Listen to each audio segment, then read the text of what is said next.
Hey, what's up?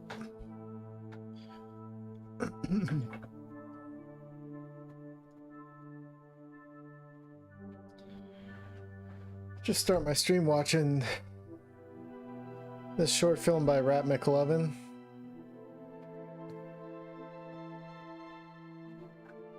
Good.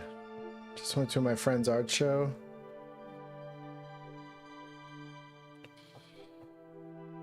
I kind of wanted to watch this on stream. Give a shout out to Rat McLovin's channel if y'all want to follow them. I watched little bits and pieces of this previously, but I kind of wanted to watch the whole thing on stream.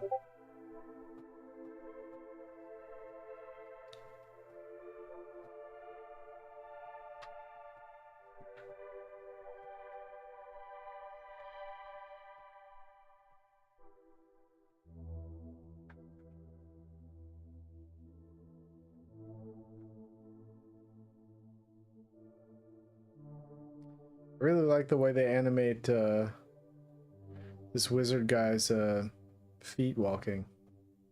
I think it's really cute. This little bit. Look at that. Looking around.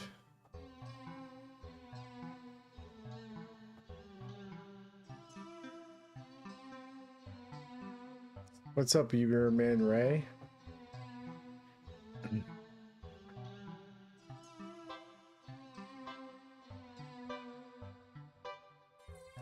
I'm gonna do some keying out of green screen after this.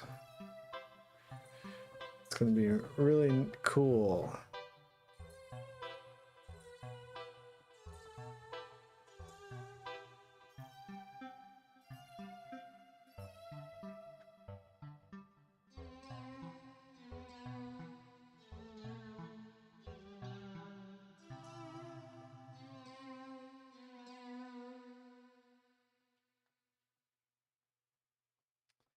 Yeah, I think the story is that this wizard guy's like on a... He's like looking for his brother. Brother went missing and he's trying to find his brother. Something about the way this wizard guy is like... shakes his shoulders around and things. Yeah, it's just like a... I don't know what program they're using to animate.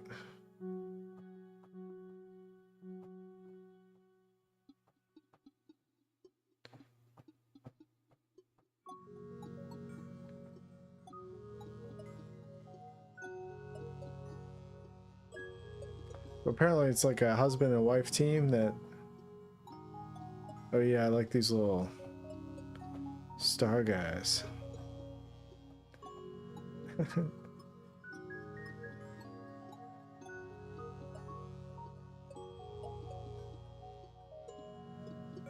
Yeah, I don't know what this is being animated in. Kind of reminds me of Parappa the Rapper a little bit.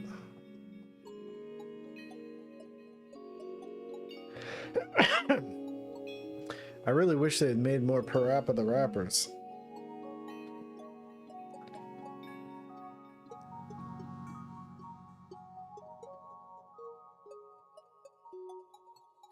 What's up, Christopher Quirk?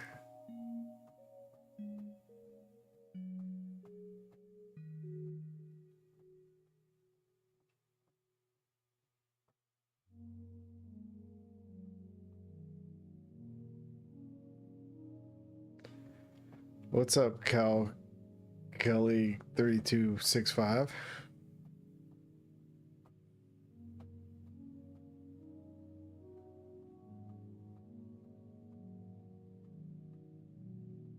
I don't know why my green screen is freaking out so bad. Control the real time. Yeah, maybe. Rat McLovin's a member of my Discord, so I could probably ask them about it. I was talking to Part-Time Seagull the other day, and I realized that a lot of the glitch stuff, the 3D stuff, is made in Unreal Engine. That's really surprising.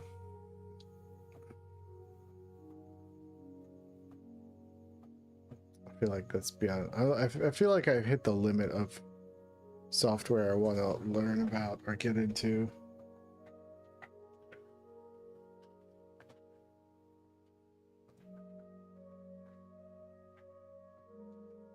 I think I'm just going to use the tools I have, you know. I'm trying to make a I'll show you guys after I'm done watching this. But I did a whole green screen shoot today for my book, and I didn't light the green screen very well, and so I can't just key it out in editing, so I'm just gonna have to manually take out each frame of green screen in Photoshop. That's what I've decided to do. Why not? Just do what you know how to do, even though there might be a more efficient way to do it. Head of the wizard is controlled by mouse. That's really interesting. I wonder what this bird is saying to this wizard.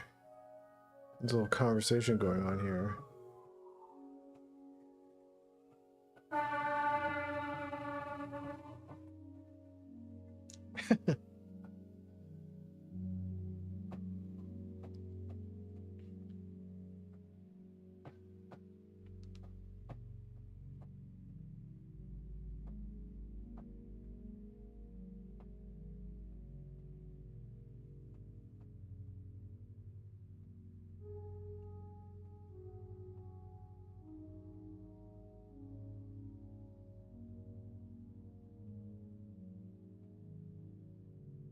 Kind of makes me think like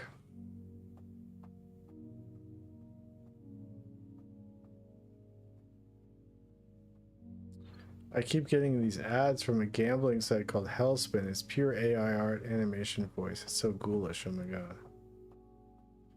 I'm sorry about that. I'm mainly sticking to Blender now. I love to play around with a game engine in the future for animation or game making down the line at some point. Yeah, some part of me like...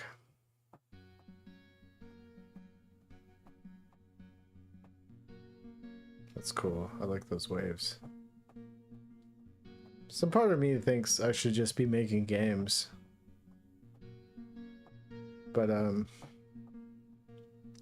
know.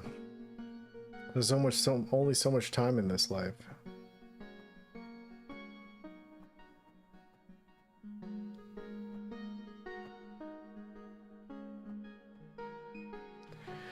What's my favorite video game? Probably... I mean, I don't know if there's a number one, but a game that comes to mind is Shadow of Colossus, maybe.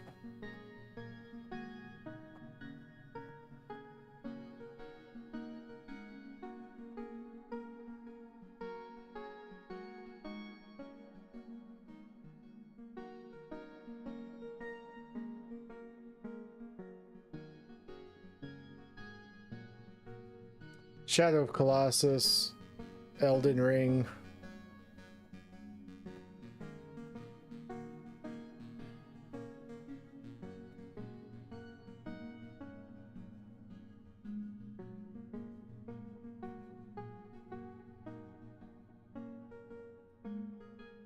Super Metroid.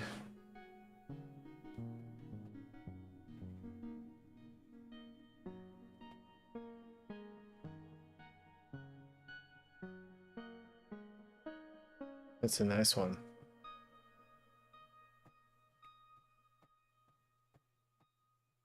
I don't know if Super Metroid holds up for me today, but when I was a kid, there was nothing better.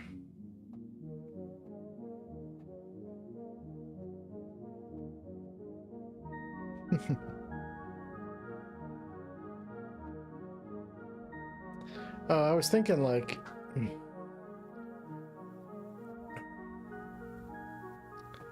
I don't know if like, you know, this is like a silent story and it's paced at a very it's like a very leisurely paced short film. And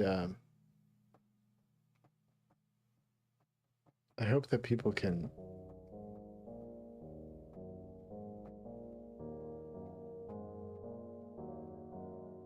I hope that there's a place in the world for this kind of thing, like something that's paced like this.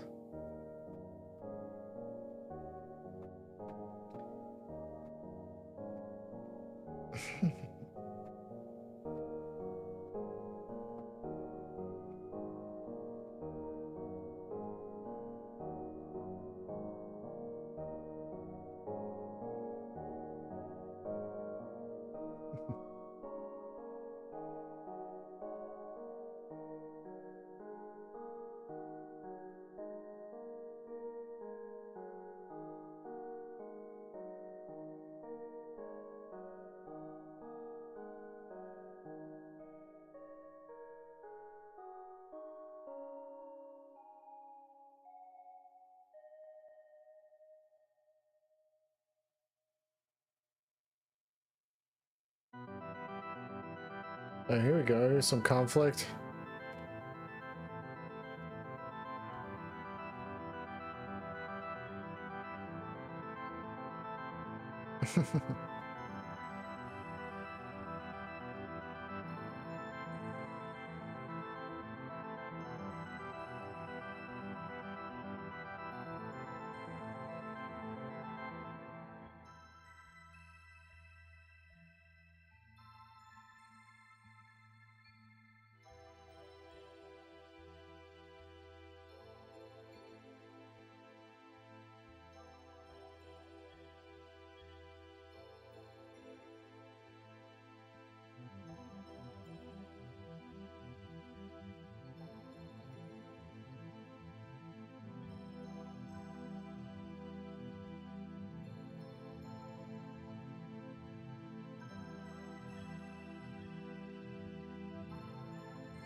Nice.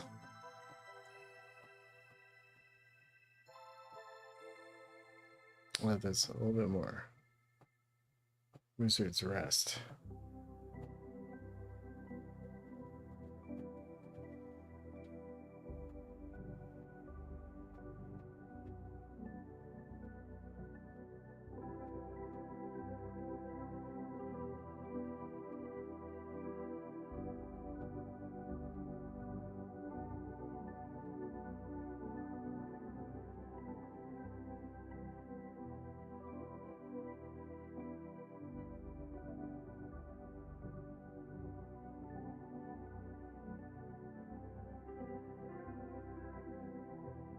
It's like having an aura frame.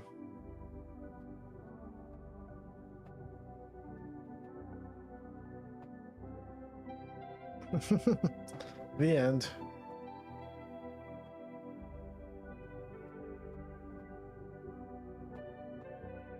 Nice. Well, subscribe to Rat McLovin if you want more of that.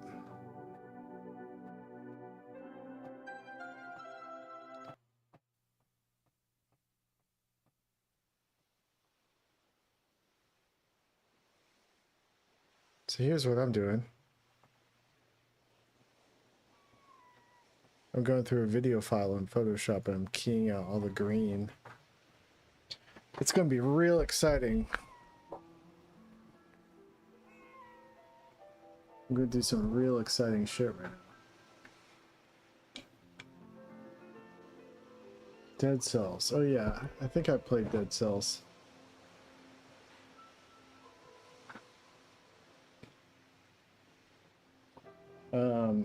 Okay. So I'm going to go through frame by frame.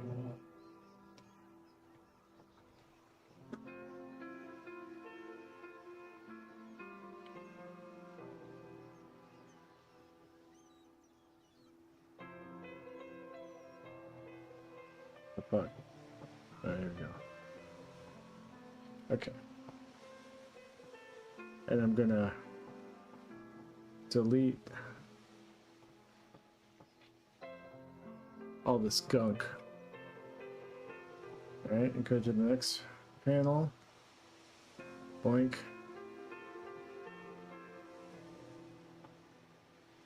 Oops, boink.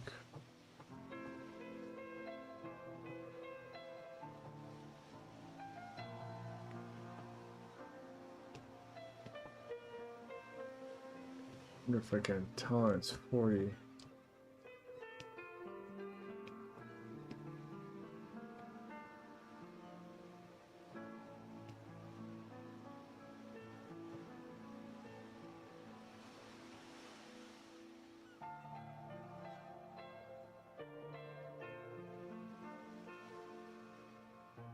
I don't know how long this is going to take me.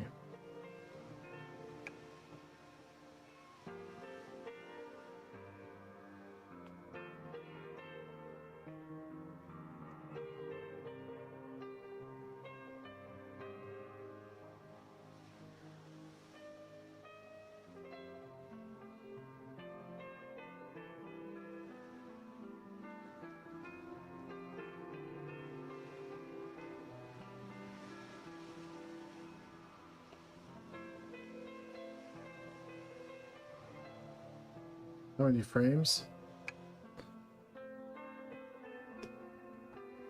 I don't know.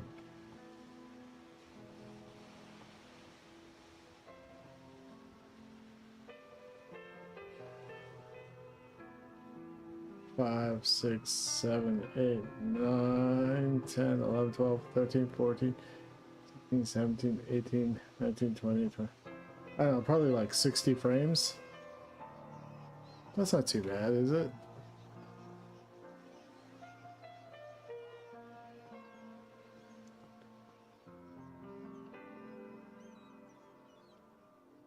Just like leisurely go through this and talk to you guys and not sweat the tedium, you know? Just let it be what it is, you know?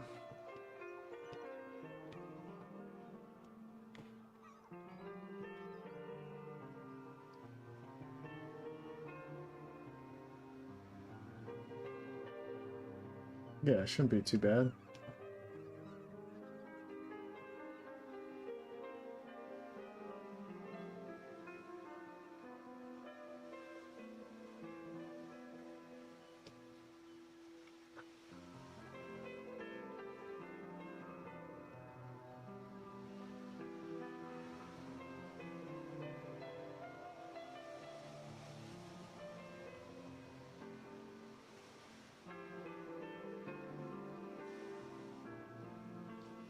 I didn't like this green screen super evenly, so I couldn't just key it out in DaVinci Resolve.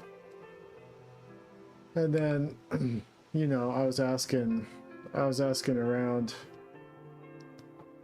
to different people, and they were giving me these overly complicated solutions, and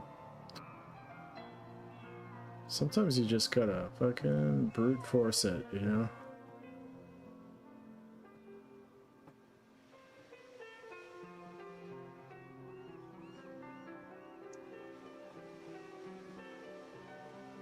I wonder if there's a way to tab through the frames.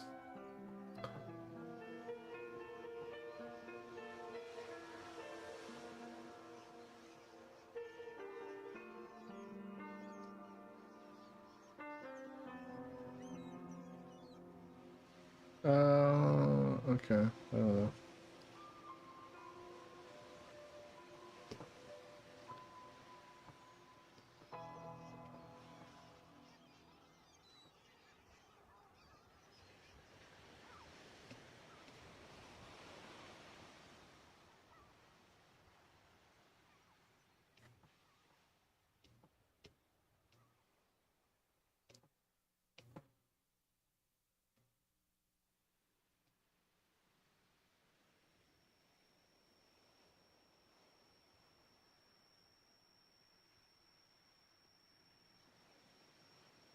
Next.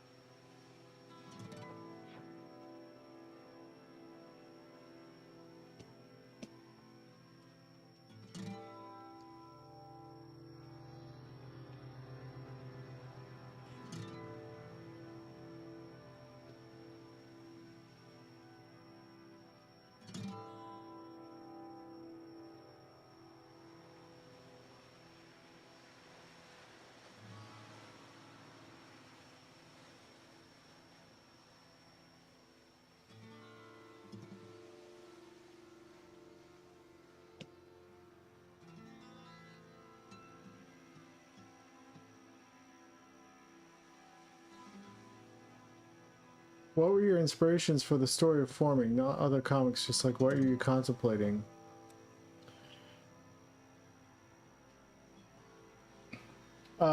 So I started Forming in 2009. And at the time, like, I was in Philadelphia and I was sort of in the indie punk like art rock scene or whatever, and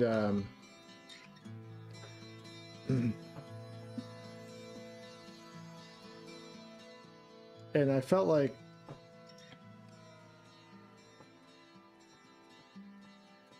not amongst my close friends, but I felt like amongst that scene in Philadelphia, there was sort of a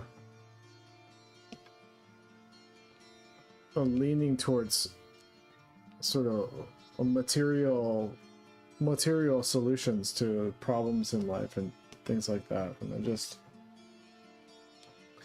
there was no magical thinking, broadly speaking. Like, if you're at a party, I couldn't start saying, like, I felt like I couldn't start talking about shit I was into, you know? And I felt like the world at large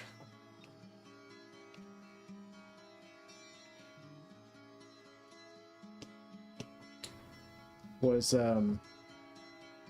not looking for answers where I was looking for answers, and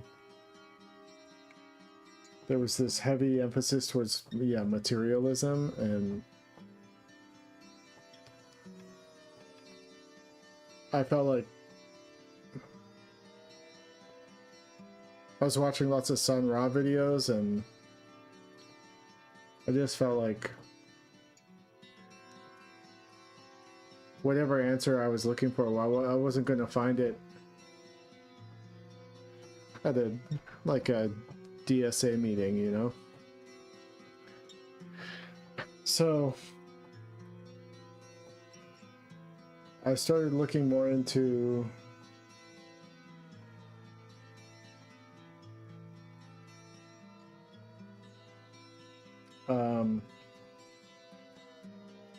I don't know, like alternate ways of looking at the world, and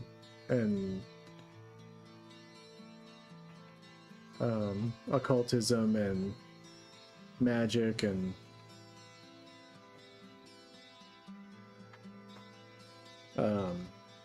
all that kind of stuff. I just started being more interested in that kind of thing, and even like alternate histories, conspiracies.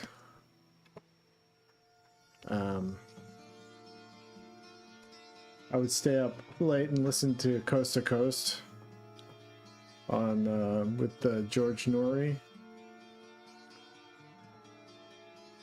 I was listening to Coast to Coast like every night for a long time.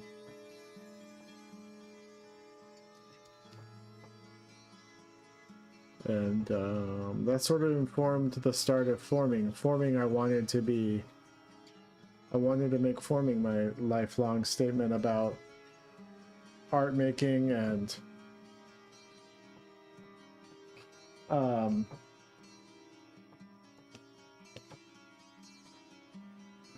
evolution of one's own like thoughts about like what we're doing here, and just all the big questions, you know. I just felt like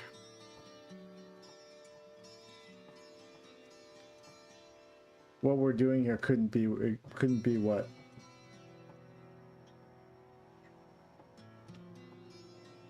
people like Richard Dawkins were saying, you know. Just couldn't believe it.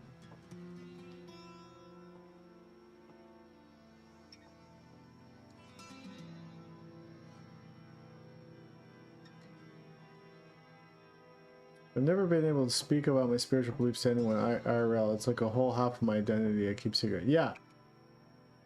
So I was keeping all my opinions secret, all my spiritual beliefs secret for years. I used to keep them in a diary because I felt like I was losing track of all my feelings and beliefs. And because I felt uncomfortable speaking about them out loud.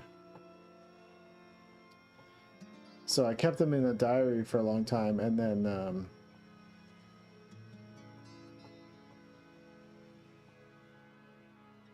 eventually I was like, I gotta make a story about everything I've been feeling for, you know, since I was a kid, because I grew up in a very spiritual household.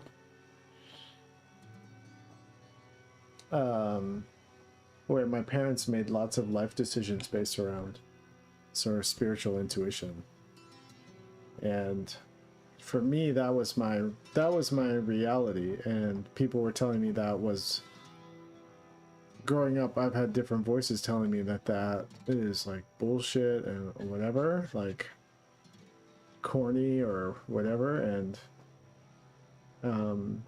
I just, you know, I think there's a sort of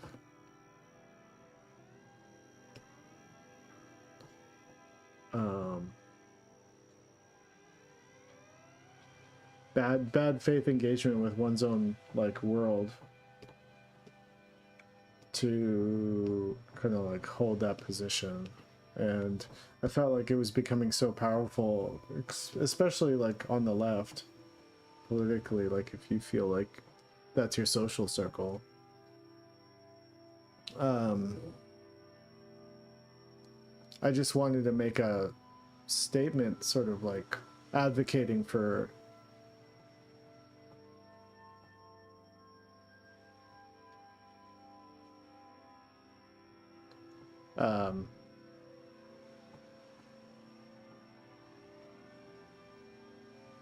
for revelation, not revelations, but for like spiritual revelation, you know. And however that presents itself, because there's a lot of like dark shit in informing, but overall my goal is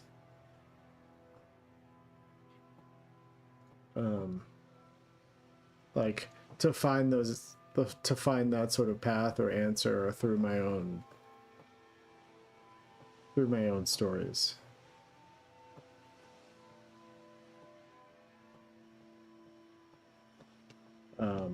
As a like ongoing learning process. And that's why I never stuck to a certain way of doing things in the comic, because I was like, as I grow up, as I change, I want my art to change. I want, you know, does that make sense? So I wanted to see people see me growing up as an author as I worked on the book more, you know, as it took me longer and longer to finish. So that's also a big goal of the book. It's like all about process.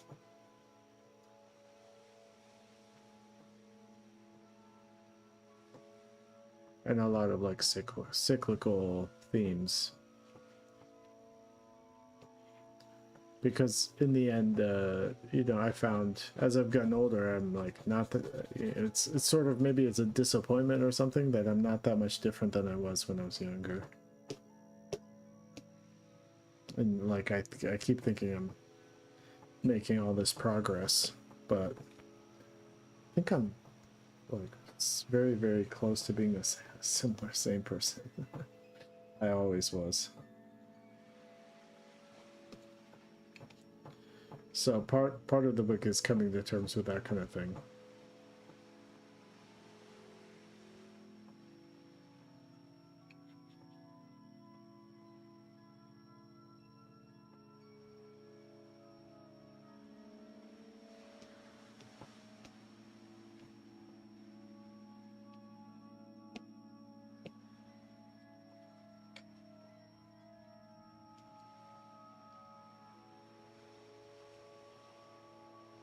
Do you get the answer in the book? You have to find out.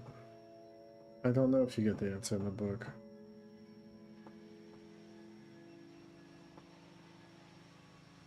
I mean, I'm still living, you know, it's like I might have to write another book maybe before I die. And if I've got any different answers than I had before. I don't know.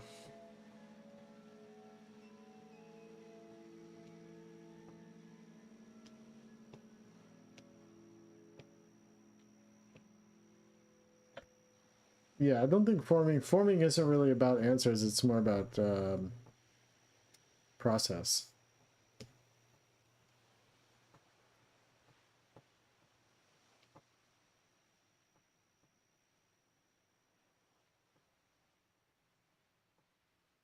But some people might get answers out of it, maybe. I don't know. I feel like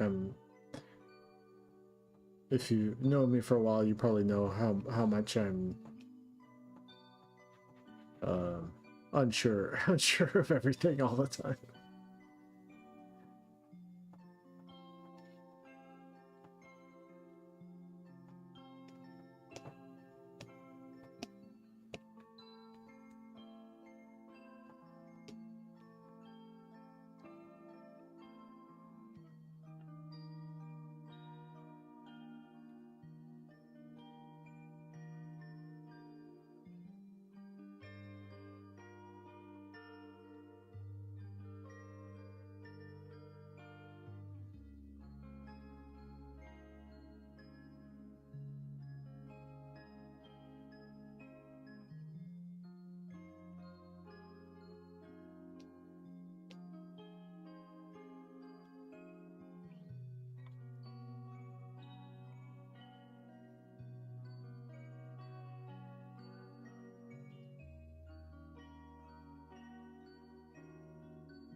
This is gonna be real good when it's all...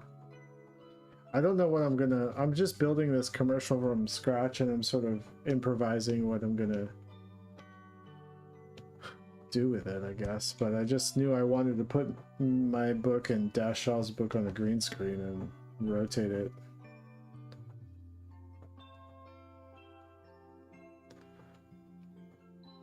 Glamour shots.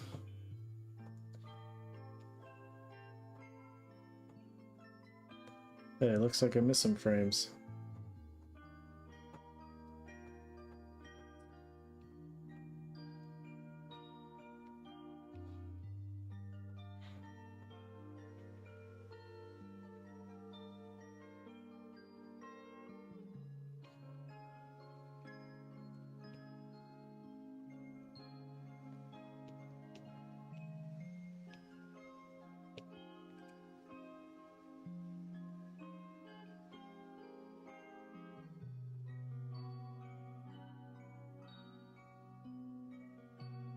How am I missing all these frames? Maybe I need to be really zoomed in.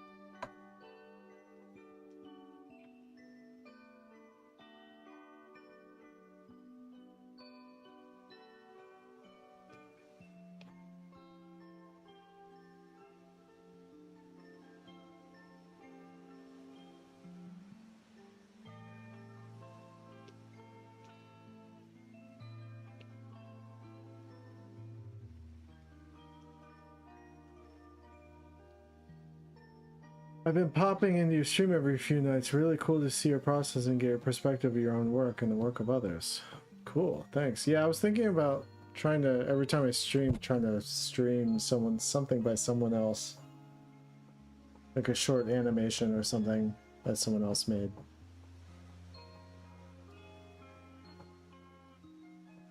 I've never delved into belief in a deep sense. I had my ups and downs. I mean, I've been surrounded by belief my whole growing up, and I never deeply believed in anything. I still to this day don't deeply believe in anything, but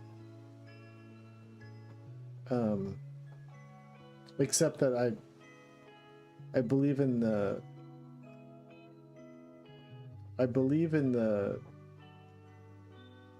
importance of believing in something. But that's as far as I go with it, kind of, you know? I kind of explore around different ideas, and I've never settled on one idea in particular. I'm just exploring, you know? Trying to figure it out.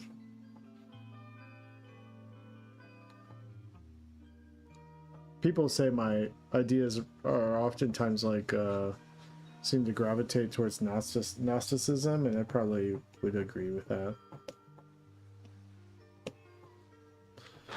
But I'm not like trying to say I'm a Gnostic or anything like that.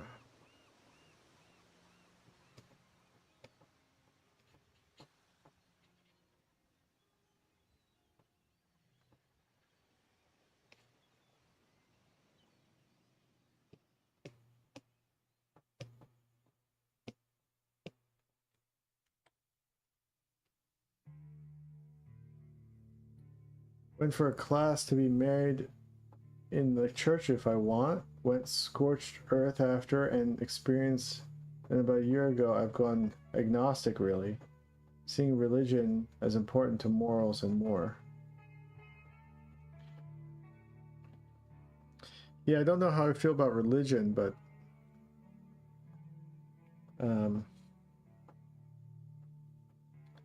I think it's important to have a personal relationship to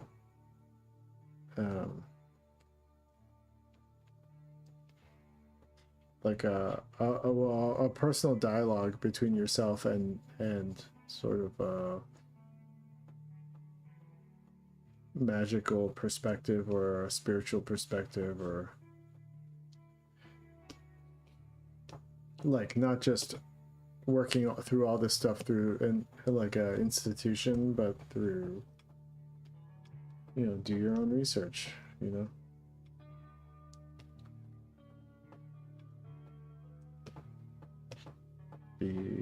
Be curious, and also be willing to interpret things in your life in good faith, or events in your life.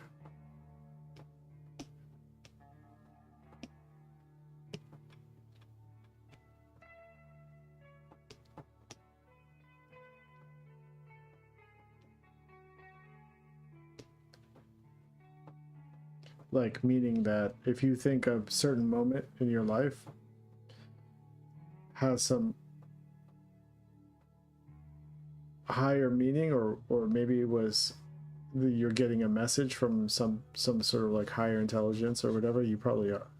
It's good to believe that you are receiving that message, you know, rather than writing it off and saying it's just whatever, chance or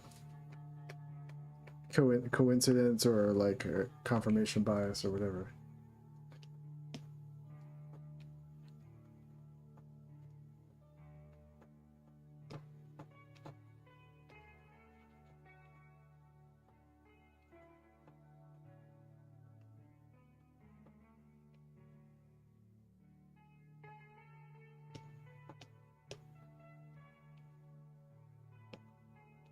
Because I think lack of meaning is like the lack of meaning is the death of lack of meaning is like the thing that wants to kill human like hope and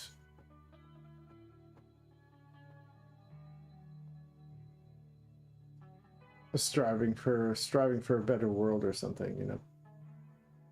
I think that's why I think that like secular materialists can never truly strive for a better world, I think the perspective is off. They're missing like a huge key ingredient.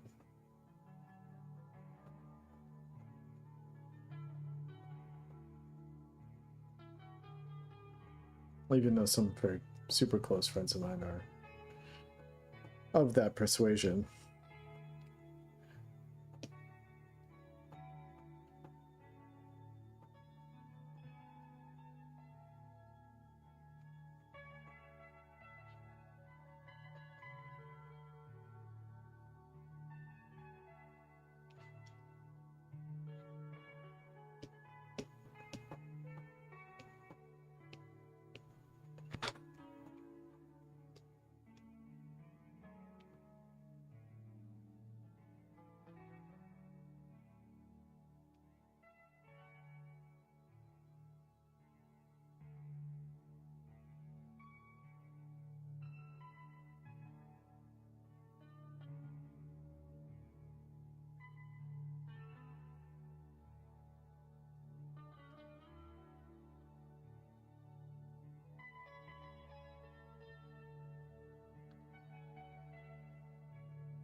The coincidence today, I was in game with my nephew on Roblox, and they announced BBNOs in the game today. 2 out of all the games in Roblox. It was crazy and fun to experience. I was wearing my BBNOs shirt today. I don't know what BBNOs is.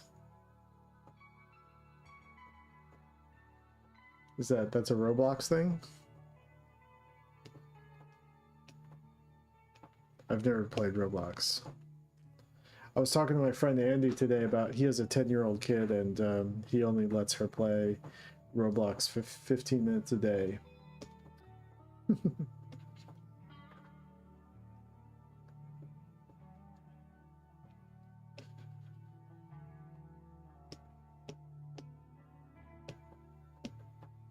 Gotta control that the Roblox itch, you know? The Roblox impulse. So they'll get you. These kids are susceptible.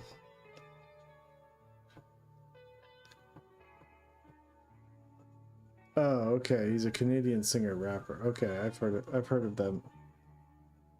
50 minutes is brutal, yeah.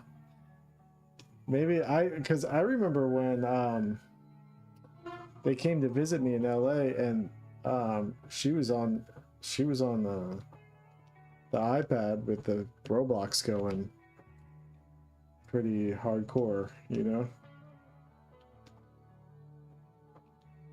know?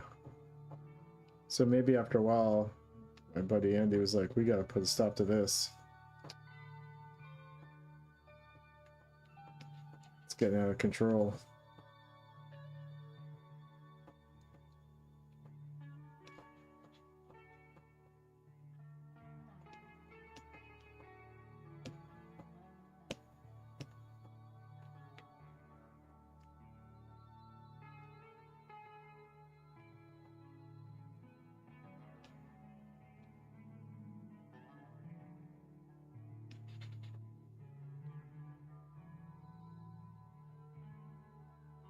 What inspires my art style?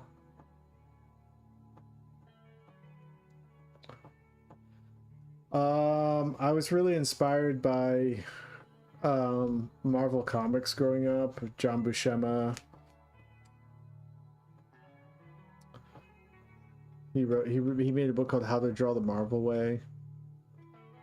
A lot of those like 90s X-Men artists, Jim Lee, Rob Liefeld,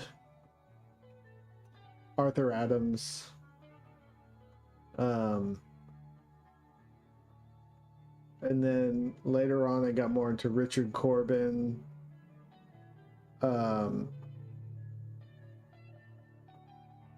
Sam Keith,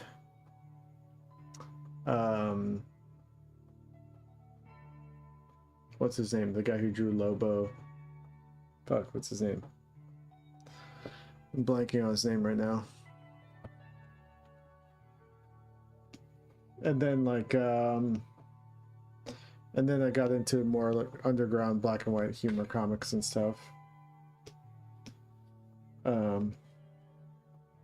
But like Frank Frazetta, Jack Kirby,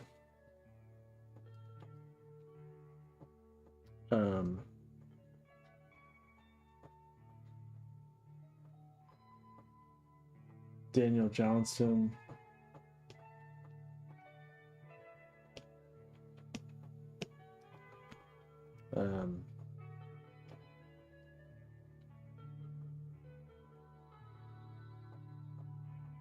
it's people that I'm blanking on right now.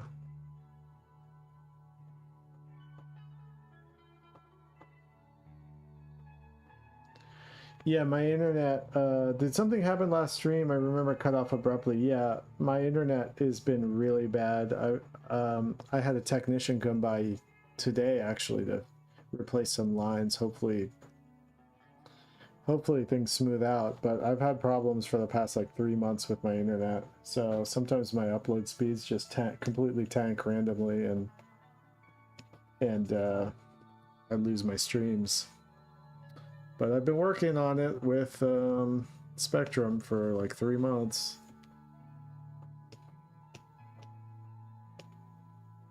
I think they're escalating my problem to fix whatever's going on the street. Because they've replaced everything, every cable from my house to the street.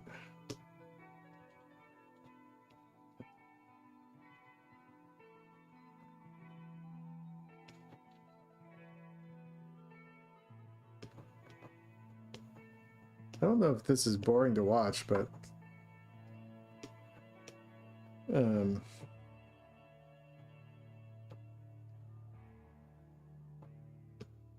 but we can talk about whatever if you guys are bored. I just want to chat it up. This is just what I have to do tonight. On a cool Saturday.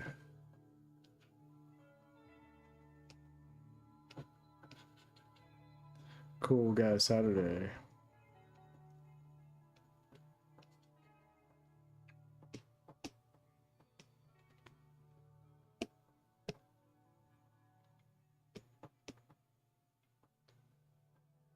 Nice.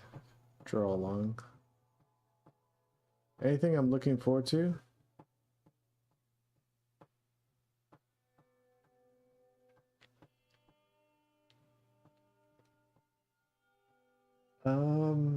I'm looking forward to this book tour I'm going to do in September.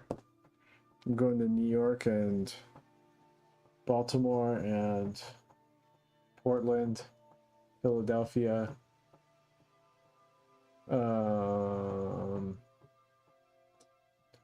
Bethesda, Maryland. So that should be cool. That's coming up in like 2 months. I'm gonna go see the Odyssey on Monday.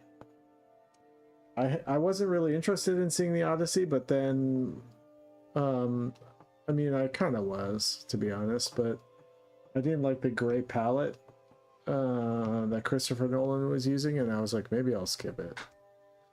But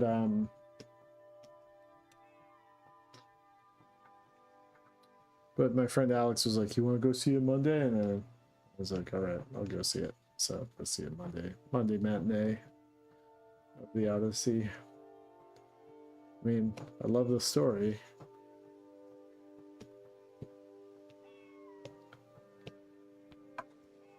And there hasn't been a good Odyssey movie. You know, no one's been able to do it so far.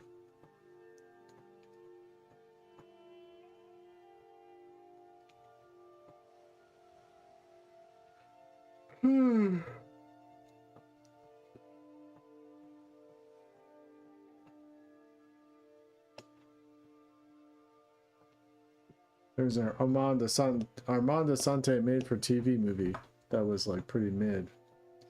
I forget when that came out, early 2000s. Yeah, I've been hearing it's good.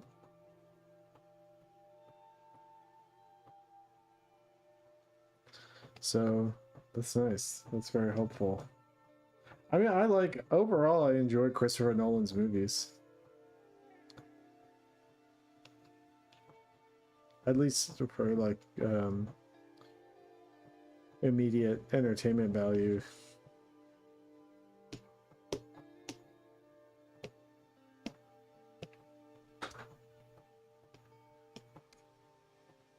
Except for maybe kind of Batman 3 kind of bummed me out.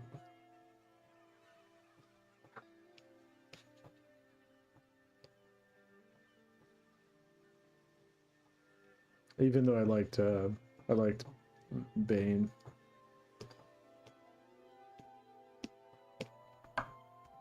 Batman 3 was pretty silly.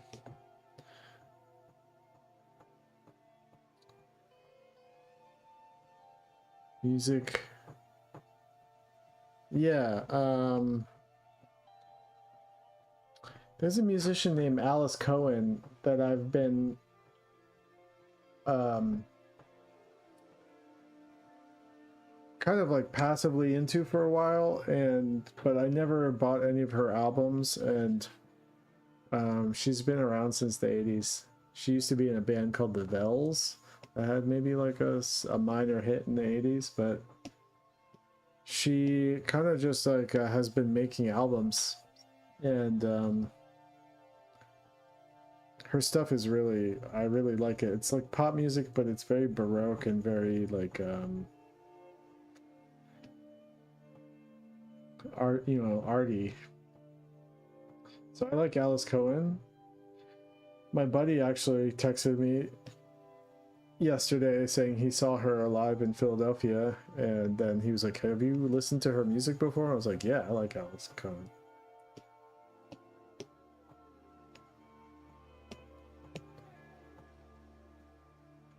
Games, I've been sort of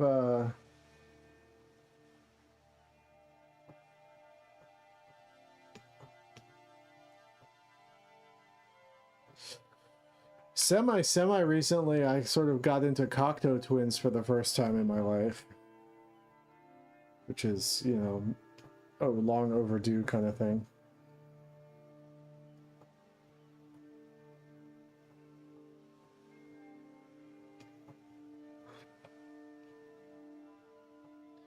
Games wise, I play games all the time, and I feel dead. I feel dead inside about games. Like, I feel like no game has moved me in a while. I liked Silk Song, and I found certain things about Silk Song sort of like burdensome, and I don't think it was a perfect game, but I enjoyed it. But besides that,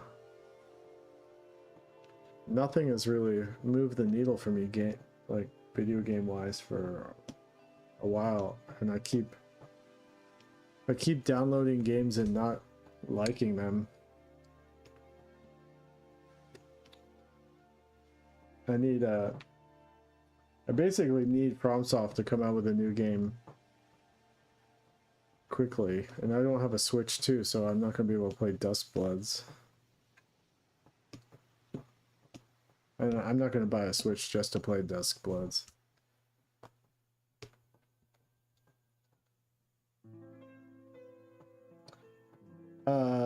Favorite anime you love and why?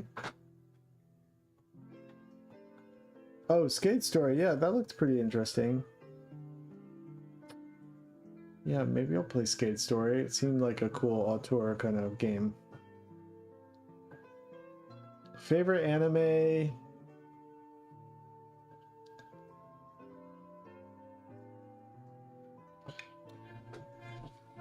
I think there's different ways to judge different anime, so it's like hard to say.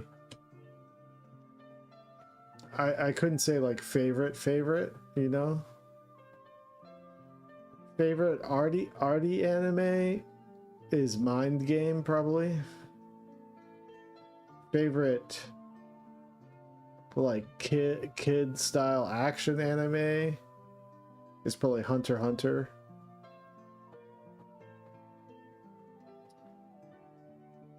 favorite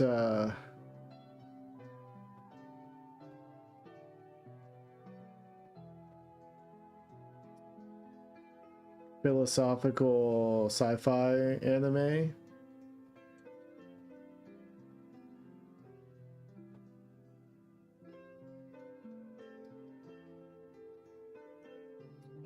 Might be a tie between Kaiba and Gurren Lagann.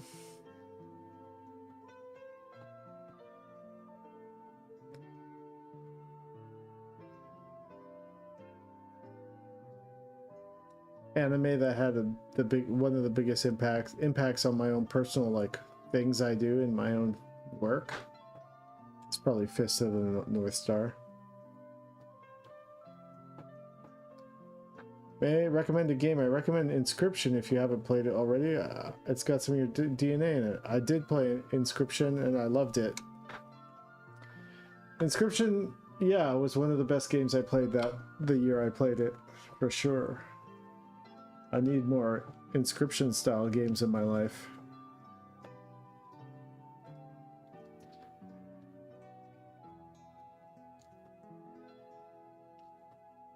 I mean, I really liked Balatro. I mean, I'll play the shit out of Balatro, and I'm looking forward to Slay the Spire 2 whenever that comes out for consoles.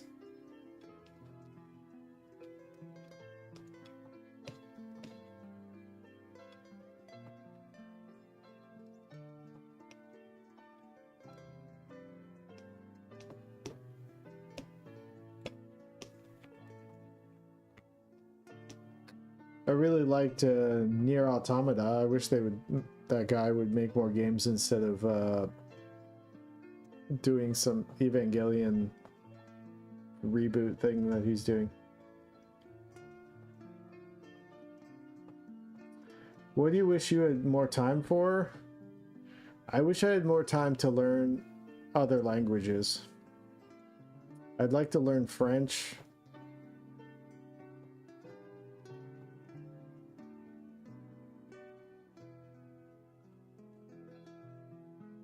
Italian.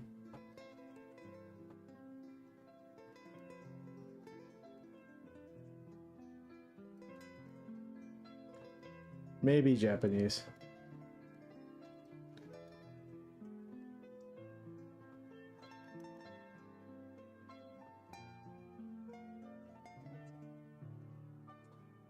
But I'm really bad at languages. I'm really terrible at learning languages. I always failed. I always came close to failing any language class I took in high school.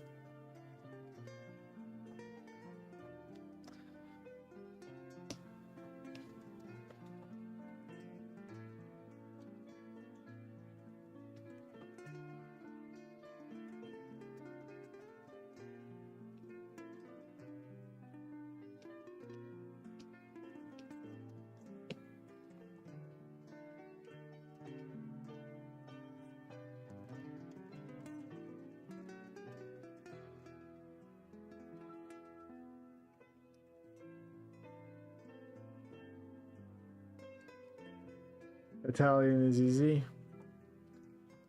No languages for me are easy. I don't know. You know, I took like 5 years of Spanish. I can still barely speak any Spanish.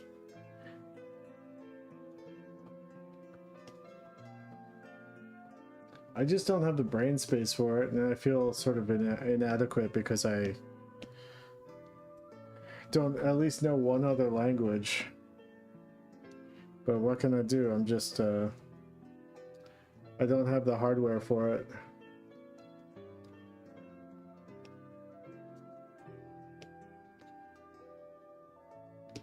Not enough RAM.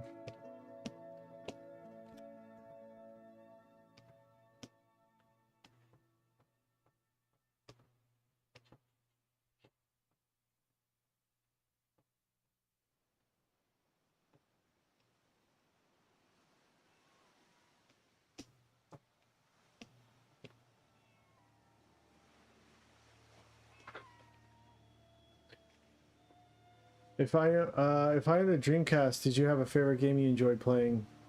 I never owned a Dreamcast, but I always thought Crazy Taxi looked cool. There's so many questions, like how did Sunday regenerate in the ship if the source of immortality is Jesus 2's jizz?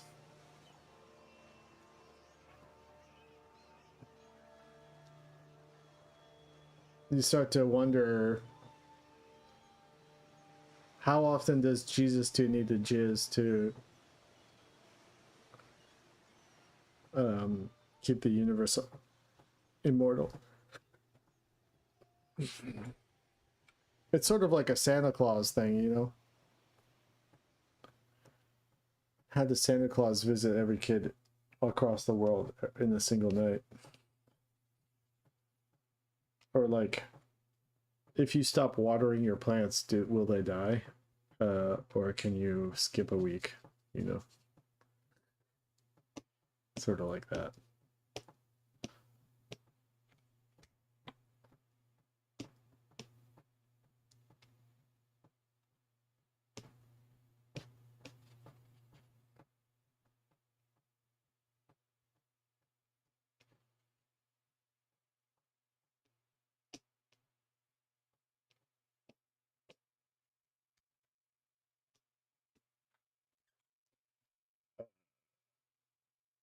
I learned to read the language, it's like the expense of being able to speak it.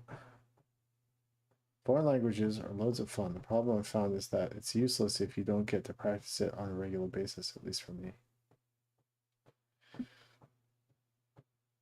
Hold on 1 second. Let me put on some different music here. Where am I? Oh, there it is. Sea of Dreams.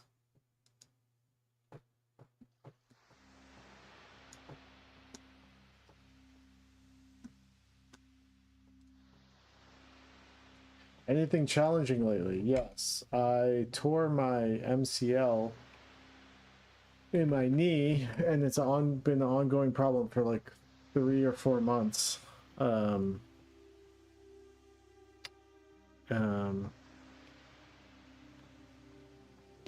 I haven't been doing my rehab exercises because I've been lazy.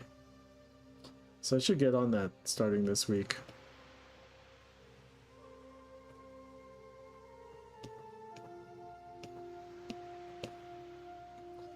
But that's been sort of a challenge in my life because I like to go to the gym and stuff like that, and it's made it kind of difficult.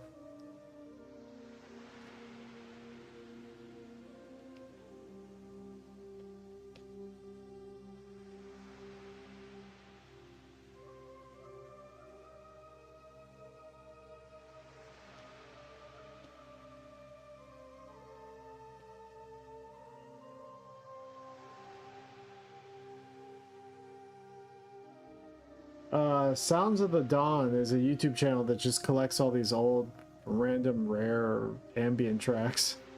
So I just put this on because I don't get copyright struck for them.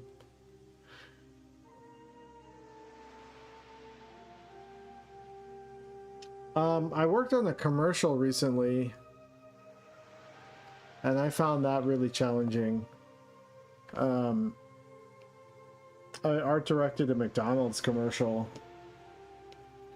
And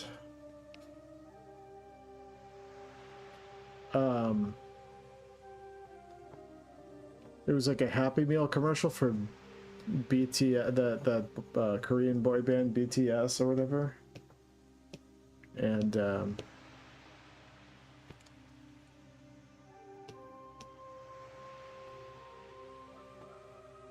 I've only worked on a commercial once before. I worked on I did some background paintings for a brand called Chubbies that makes like shorts for big bone bros.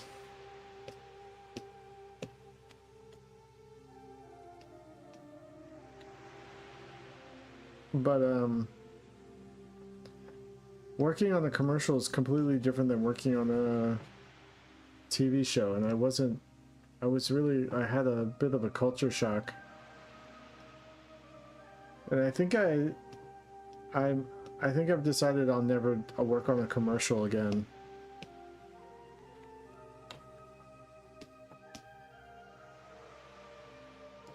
So that was a challenge. It was really hard. I thought I was going to get fired the whole time I was working on it. Yeah, I didn't have McDonald's Jesse collab in my bingo card either, but they offered me the job and I needed money. I was like out of money. I didn't know how I was going to pay rent. And then I was like, yeah, I'll do whatever it takes. Just fucking give me a job. So I think the commercial, so what happened was the commercial, what do you call it? The advertising firm were fans of Midnight Gospel, and they were like, we want the Midnight Gospel art director. So they called me up and asked me to work on it.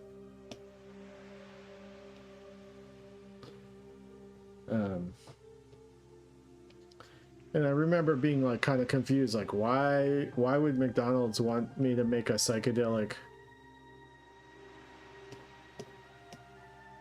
you know, like outsider art kind of thing for them. But I was like, I don't care, I'll take the check.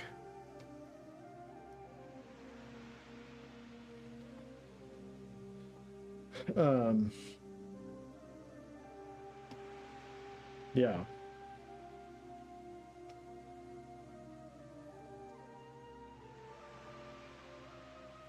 But I've never been subject to that many revisions in my life on anything. And so I just wasn't used to that sort of like culture of making commercials and how they like micro analyze every decision that's made, and it just was, I found pretty devastating. And I just tried to pretend like everything was cool the whole time I was working on it, you know? That I was being like, yeah, I'll do that again. It's recent. It just came out, actually. The commercial, I think, has been airing on TV. On cable. I can show it to you guys if you want to see it.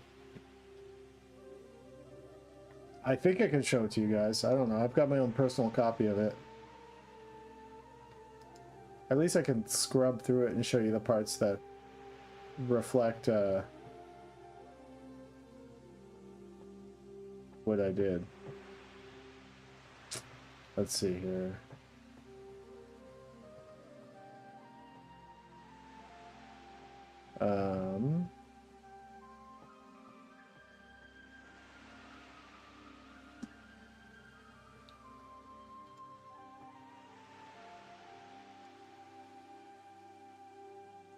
Final export.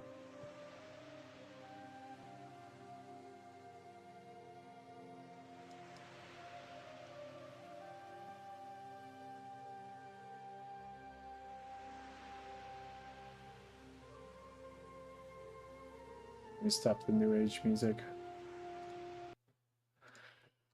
Okay, so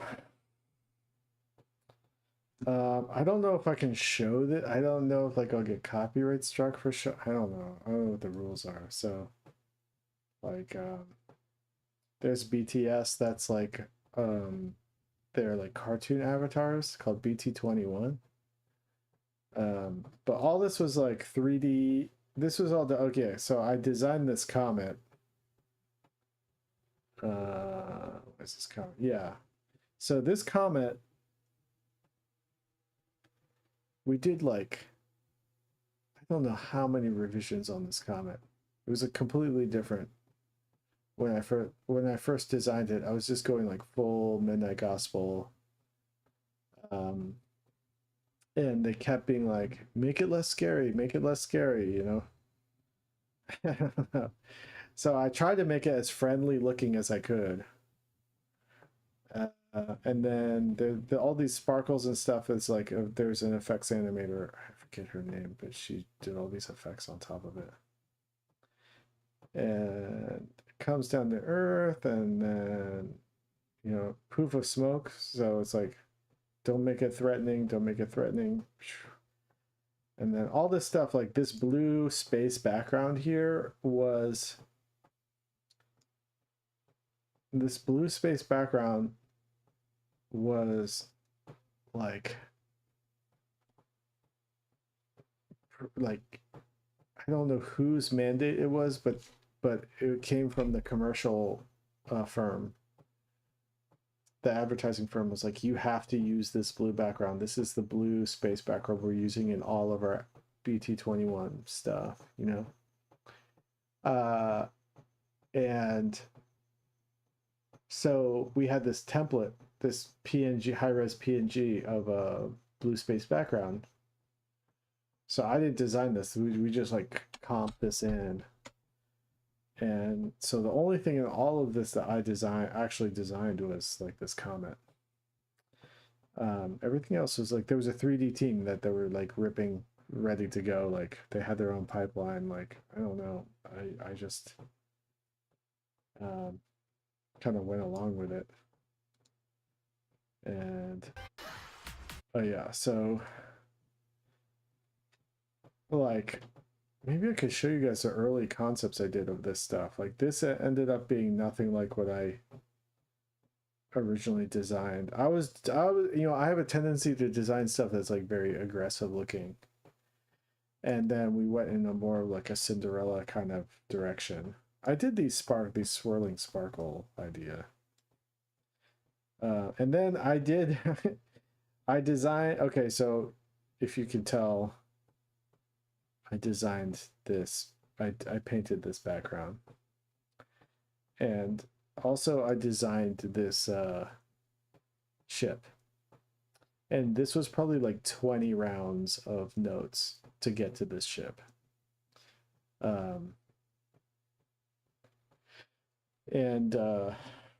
I just kept drawing. I just was like, I don't care where this ends up. I'm just going to keep, until they tell me to stop, I'm just going to keep drawing different UFOs, you know. And then Happy Meal comes out, turns into a BT21 Happy Meal. They all love it. They all jump in their ships, and then see, I drew this, I painted this background here. And then did a big banana pan, so you can see my mountains there. I designed the ship, but I didn't make the 3D model of it. I just made an illustration.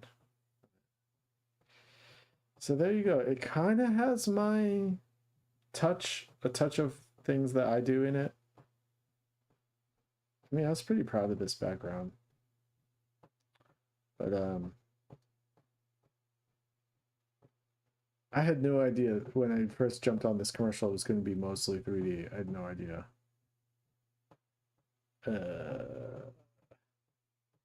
Bird. Yeah, I felt like kind of, you know, there were so many iterations we did on these planets, and so many being like, you get these notes like weeks later being like, we can't use any of this stuff, you know. It has to be these standard planets that we already have. Things like that. Like when you're working with these big IPs, they have all these crazy rules. Design rules. Like if you're working for Pokemon or whatever, it's like, oh, Pikachu never makes this facial expression. Things like that. You just like in a design box. And even though BT21 is like super young, like they don't have that much content, but they already have all these like really strict design rules. I don't know who comes up with this stuff. There was no Yonic imagery in this one. Anyway, I worked on McDonald's commercial.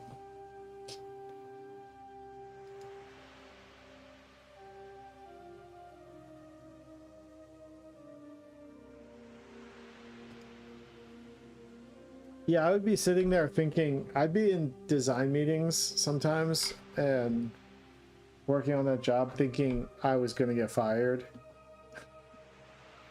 And I wouldn't say anything the whole meeting. You know, it'd be like an hour go by and just sitting in my chair like this, like trying to be invisible. And then at the end I would be like, they'd be like, okay guys, that's it, and then I'd be like, oh wait, you guys want to see what I've been working on? You know, because I was like, I gotta say something, I'm the fucking art director. And then they'd be like, yeah, we want to see it, and I'd show them some concept stuff I was doing, and then they'd all be like, you know, fucking super amped on it. So then I'd be like, oh, okay, I guess they like my stuff. I don't know.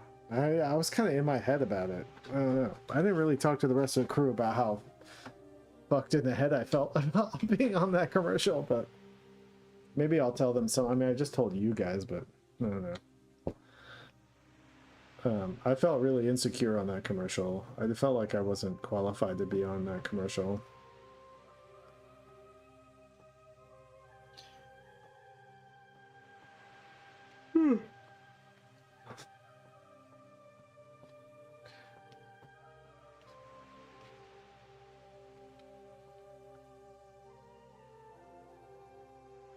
Yeah, I just don't ever want to do commercials again. I mean, I'm saying that now, but we'll see what happens when I run out of money again.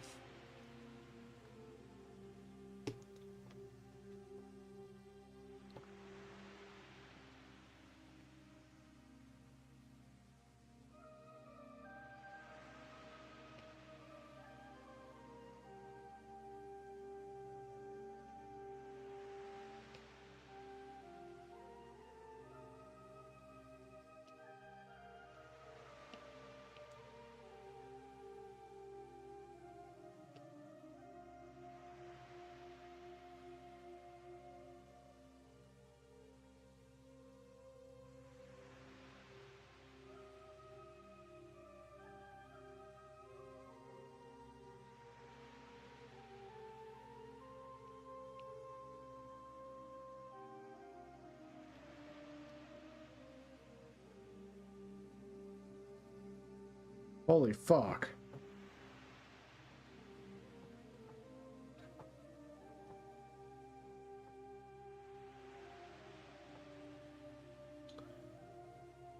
Was Alejandro Jodorowsky one of your inspirations? Yes. Alejandro Jodorowsky is a big hero of mine, for sure. I met him once. And he gave me a rock once through somebody else.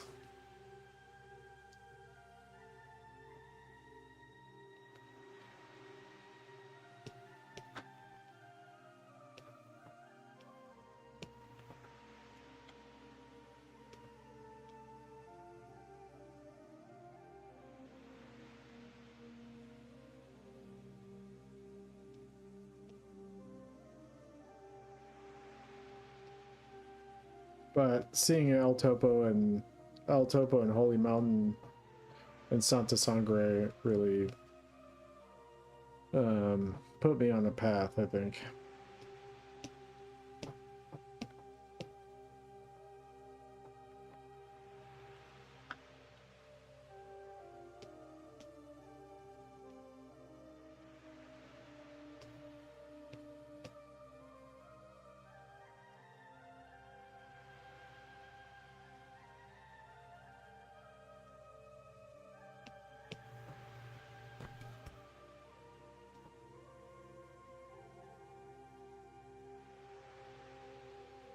Is the stream imploding?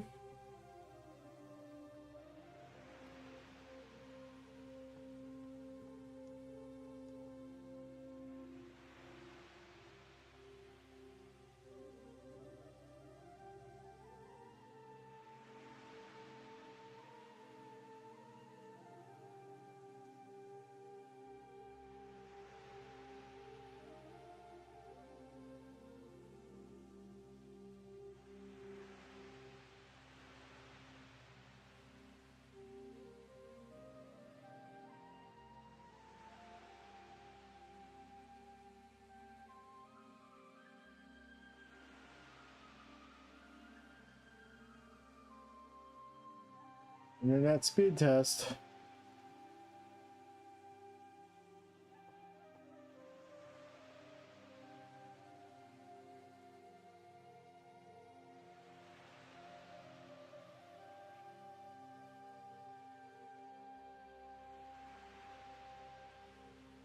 Yeah, my upload speeds are bad currently.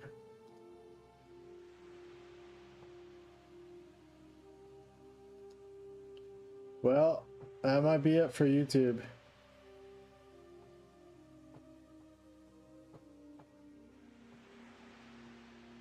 Oh, looks like my stream status is excellent now. Okay. Are you guys still there with me?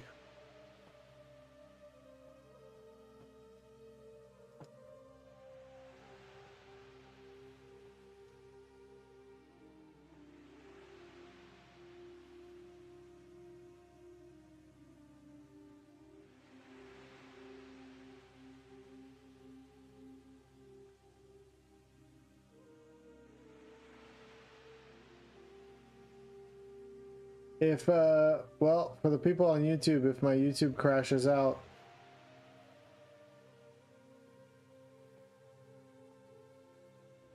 it is what it is. And hopefully I'll have my internet sorted out in the next couple weeks.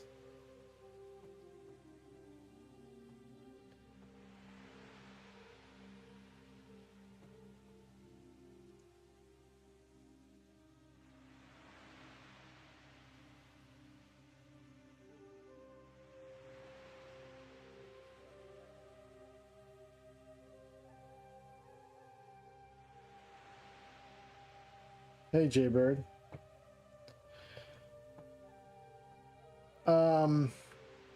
Yeah, if my YouTube crashes out,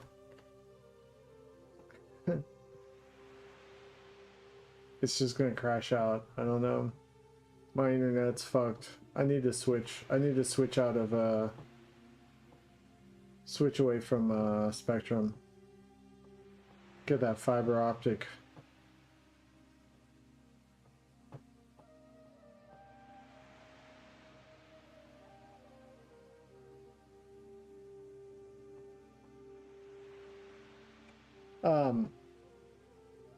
Yeah, let me know if you can see me all right.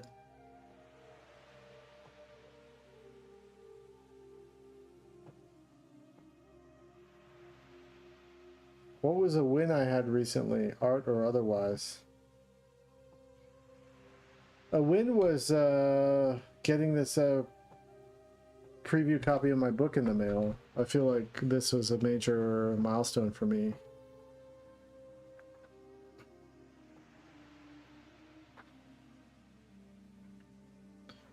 I think the book came out great. What a relief.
I have T-Mobile. You can have them check your address to see if it's worth you getting it. There's this new thing called, like, I got a flyer on my door for some new high-speed internet service, and I might switch to them.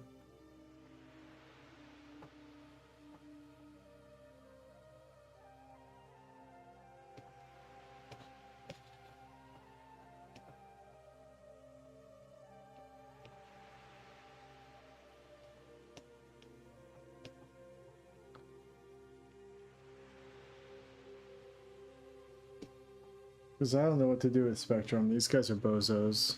They run a bozo company. It's running smooth now? Alright, we're back. It could go any second though. I don't, you know, once it starts to dip, I don't know. I can't control it.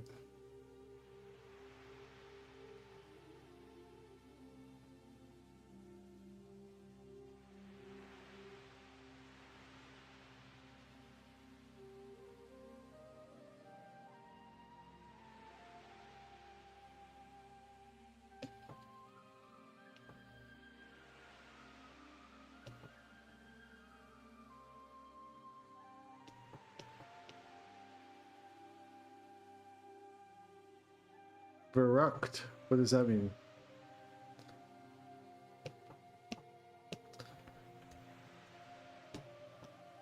Bozo is a top 10 word. Are you familiar with anything by Alan Moore? Yes, I've read Watchmen. I've read V for Vendetta. I've read a little bit of From Hell. Maybe the first couple volumes of From Hell. I read bits and pieces of some of his other stuff too over the years, but I don't nothing that comes to mind off the top of my head. I've read little like zine things that he's done.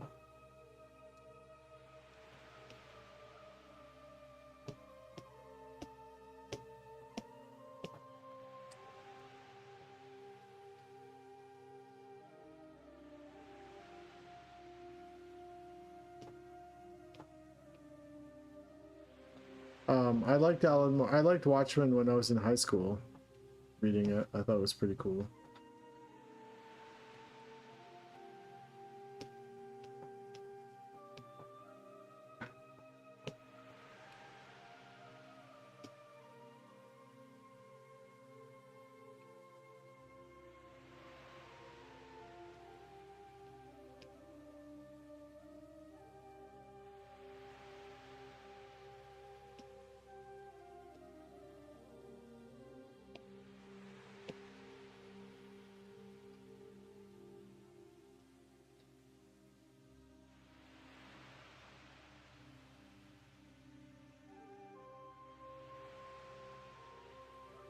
Mike Mignola. I think Mike Mignola is a great illustrator, but I never really connected with his writing.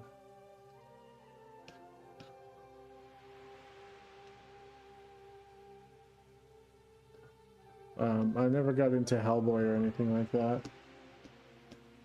But I think his drawings are cool.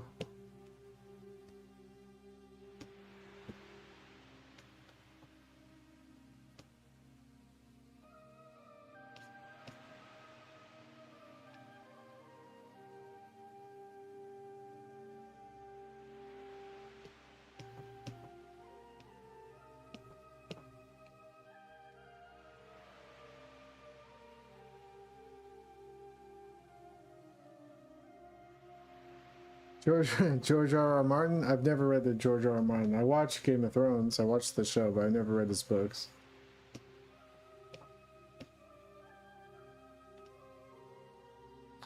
And I don't know how deeply involved he was in Elden Ring, but I really liked Elden Ring. It's one of my favorite games of all time.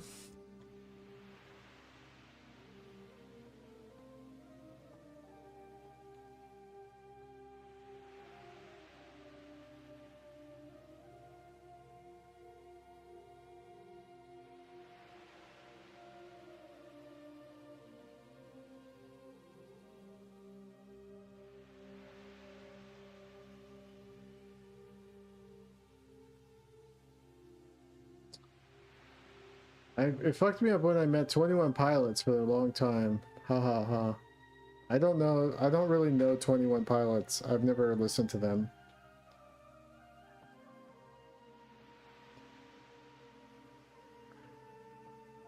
What is usually your go-to for literature, including graphic novels? The last graphic novel I really was like following, like reading, was the collected Berserk editions of hardback editions of Berserk. I think I read 5 volumes of Berserk. Currently I'm reading the Book of You, which is a Gnostic religious text. I'm about 3/4 of the way through reading the Book of You, and also about 3/4 of the way through reading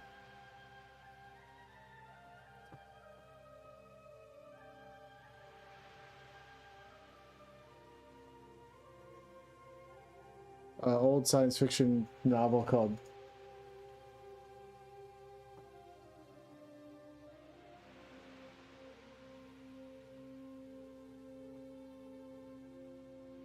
I can't remember what it's called. Hold on, let me go get it. I haven't been reading it for months because I've been reading the Book of You. Hold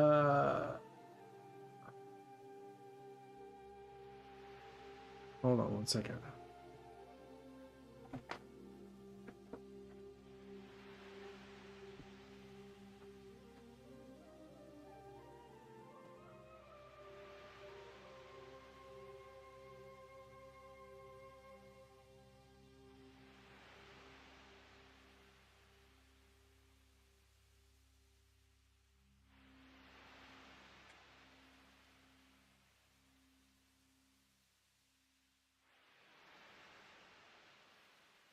Oh yeah, it's called The Nightland. It's so funny, I can't remember. I'm so tired. I'm on like 3 hours of sleep. The Nightland by William Hope Hodgson. I'm about halfway through this. Maybe 3/4.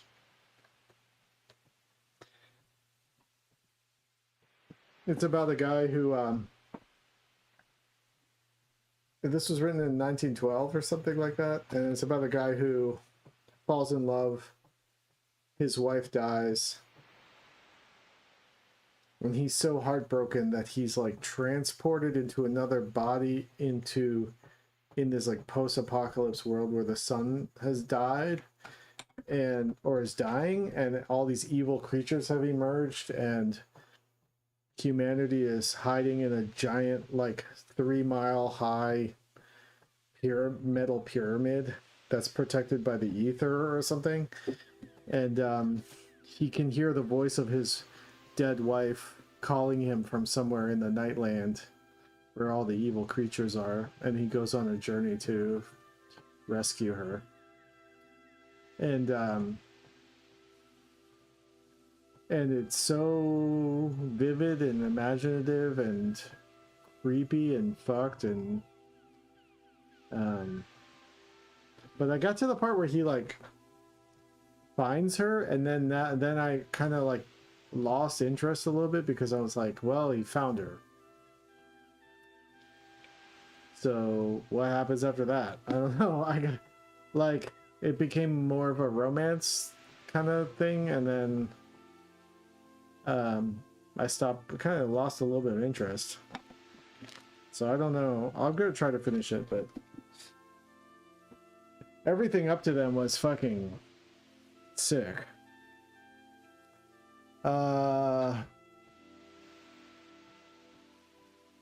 Just stumbled upon Jesus too. Really interesting. Was Hieronymus Bosch work an inspiration? Yes.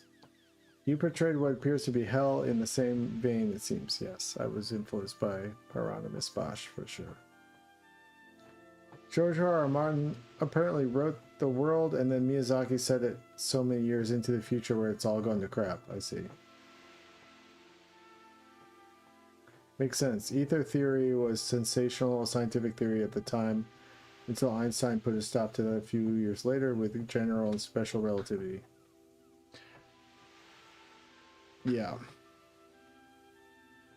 Ether was big.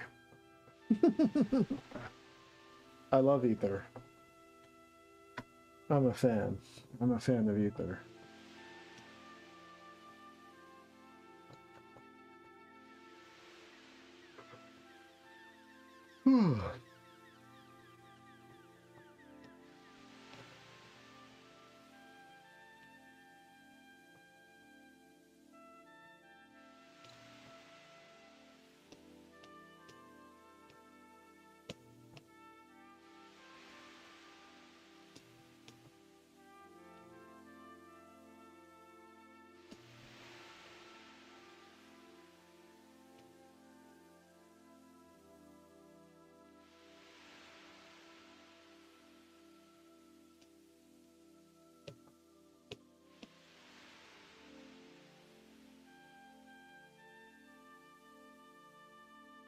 Is ether the fifth element? Yeah, maybe, right?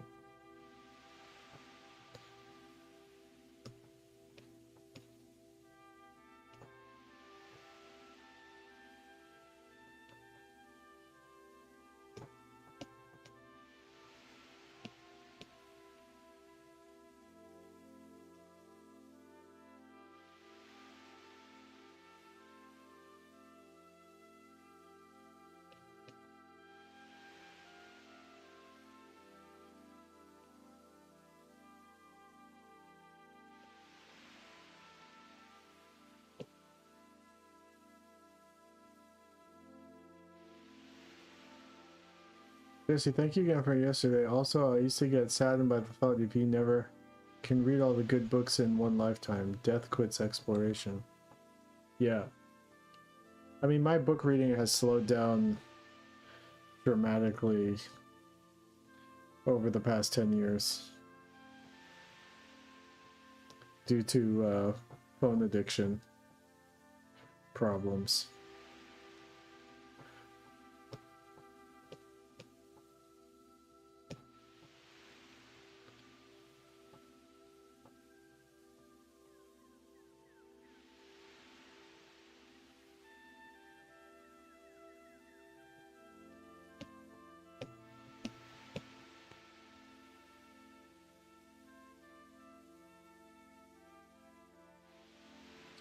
Am I familiar with Aleister Crowley?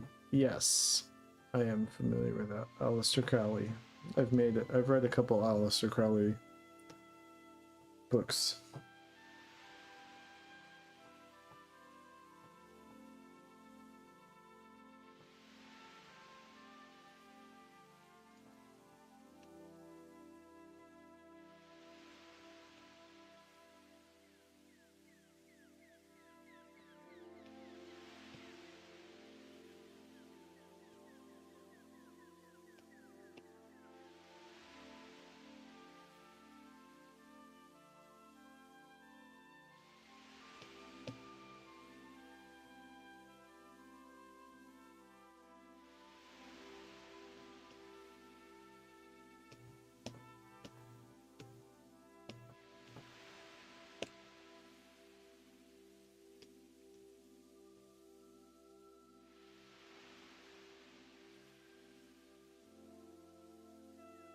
Join the club. The digital age has eroded all of our patience for good old-fashioned reading. Yeah, for sure.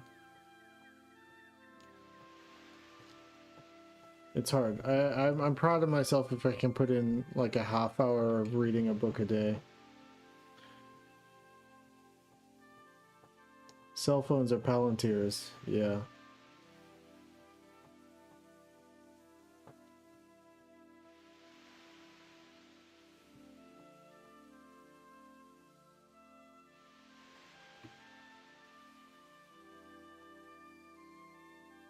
Does the select subject button not work well with the book?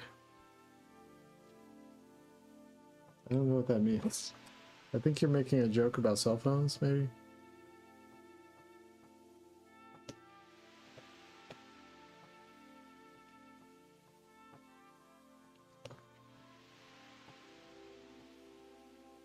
I tried to have a dumb phone for like 2 years and everyone just got mad at me. This is like constant frustration because people are trying to share pictures with me and stuff. And I'd be like, I can't see your picture, I have a dumb phone.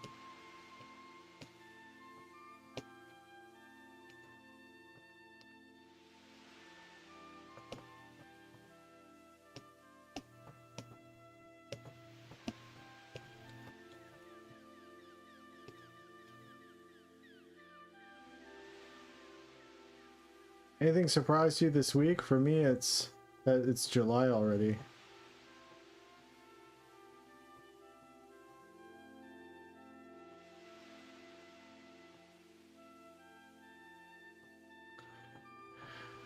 Above the canvas is a select subject button when you have the magic wand selected. Oh, fuck. What?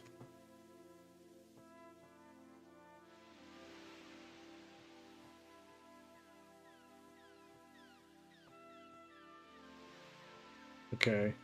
Hold on 1 second. I'm gonna save as.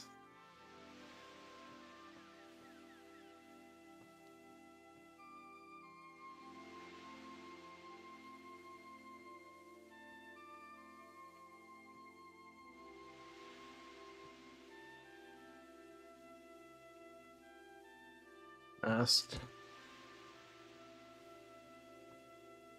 Save.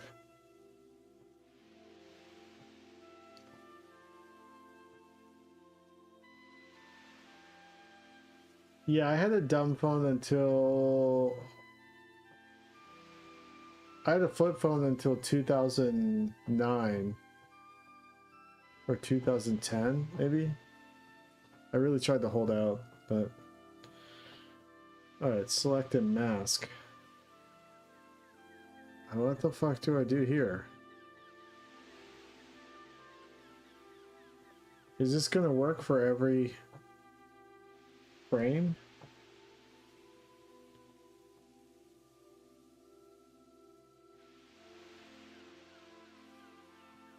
I don't know how this works. Is this gonna save me time?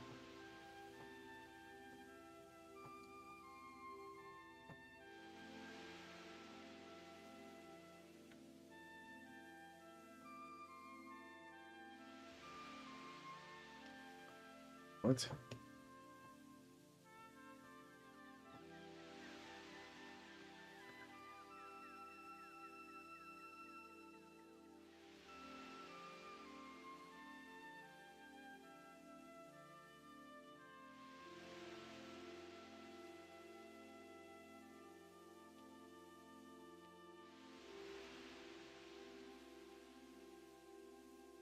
Okay.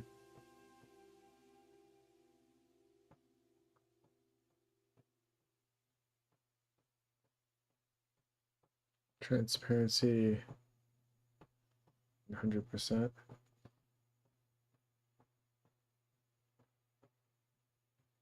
Okay. And then will that do for that for every frame? No. That's why I can't do that. I have to do every frame. You see?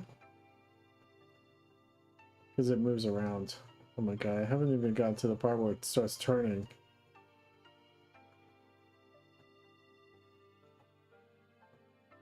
I just got the wobble.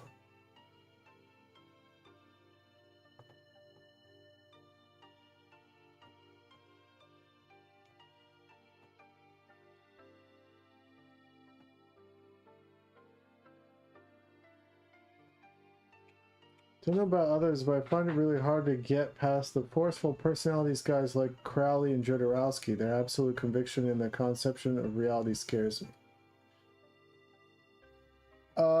I find... Yeah, I'm chroma keying a rotating book.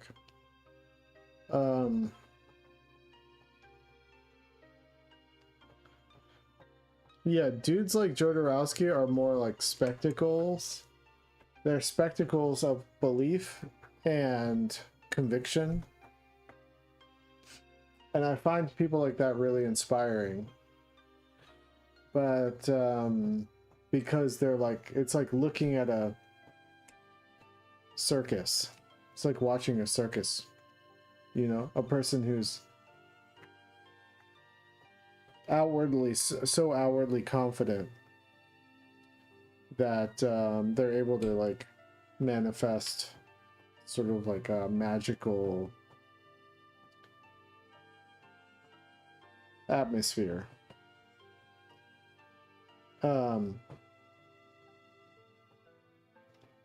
Dudes like dudes like Crowley, I think was a genuinely like bad person, probably like a true scumbag.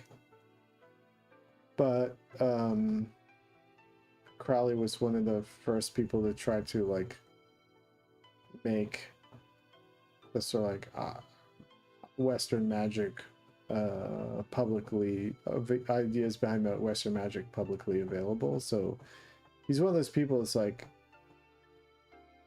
basically a whistleblower and shared a lot of information, so it's sort of like worth reading through his stuff, even though I don't personally admire him as a person. But he's not a person that I really like. I've like breezed through some of his books, but he's not like a person that super compelled by. Whereas Jodorowsky is like, I put him in the same camp as like a David Lynch, where David Lynch will make videos about where creativity comes from, and he speaks in such a like a confident way that it feels soothing to me that there's a person who believes in has a path and believes in it and is like trying to communicate that to other people.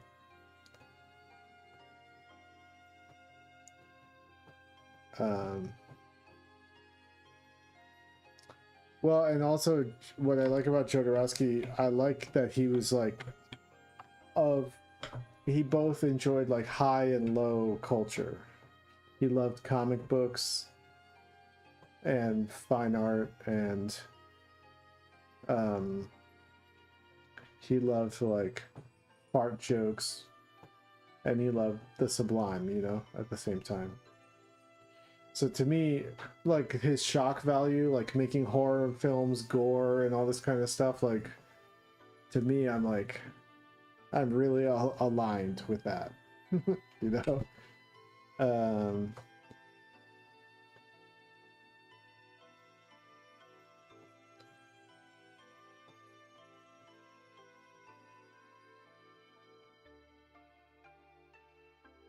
John Dee was everything Crowley wanted to be and more, and he's a badass and cool and didn't turn into a cretin entirely. Yeah, I really like the story of John Dee. I read John Dee's biography. I have his angelic transcripts, but I haven't really read them. They're fucking huge.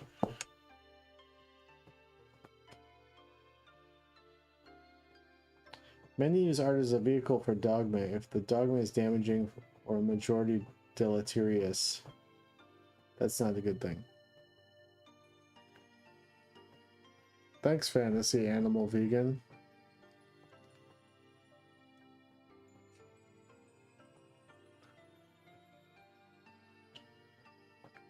Whew. Reading John Dee's biography,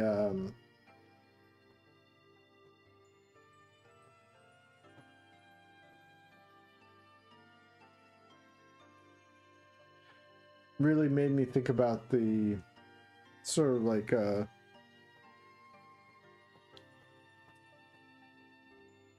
contextualize a lot of the stories people have over the years about contacting ghosts, spirits, demons, and angels, and it seems, and like you know, fairy folk and all that kind of stuff.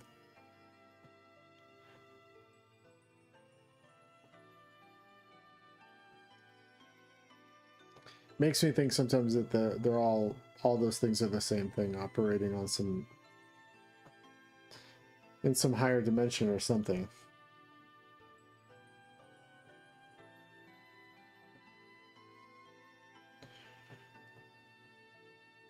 Yeah, the guy, I mean, Sun Ra, for example, another one of my heroes, Sun Ra, like, he would make pronouncements all the time and say, this is the nature of reality, this is the world I live in. And also, you know, he was making free jazz, free improvisational music, while also, you know, he made a movie, Space is the Place, which was basically like a blaxploitation film. So similar thing, like these like high and low, working within genre and stuff like that. To me, that's where I feel comfortable. That's the zone I feel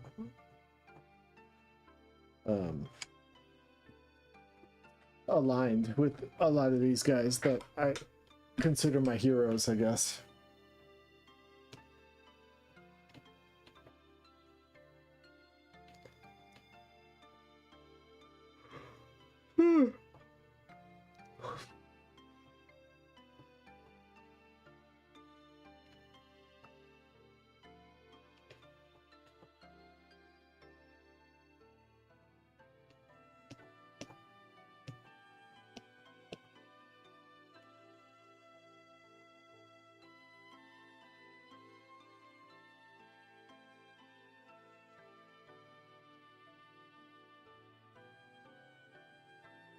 I spent 2 days painting this dowel green and it didn't work as a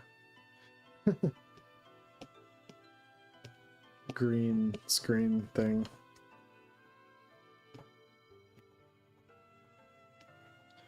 Oh well, you gotta try.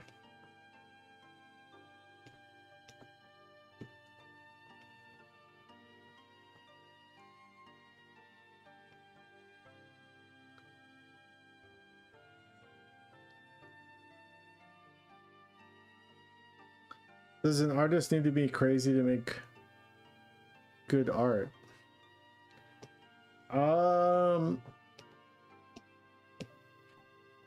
No.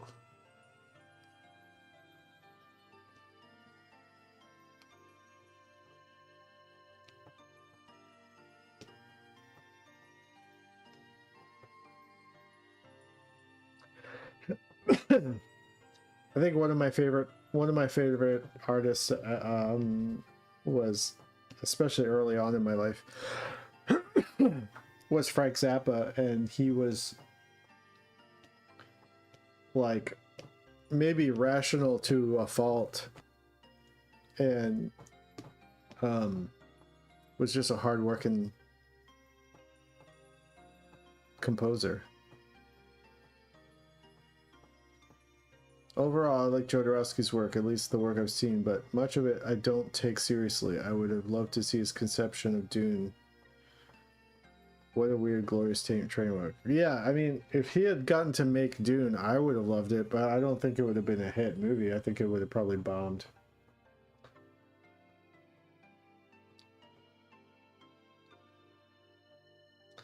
But I love David Lynch's Dune. So...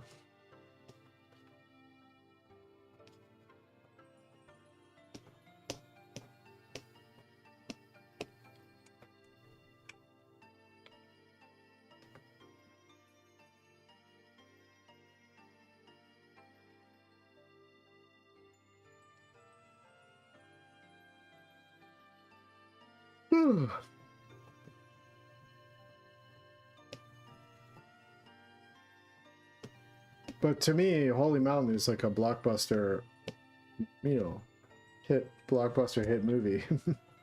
That's my...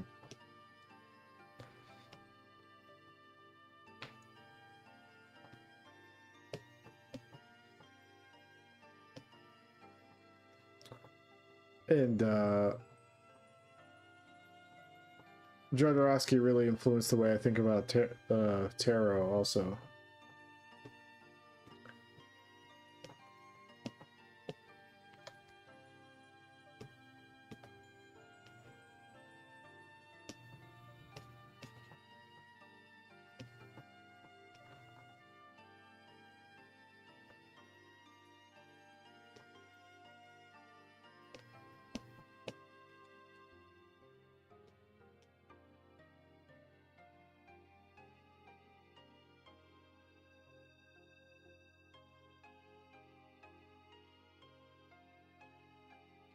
Favorite Frank Zappa album?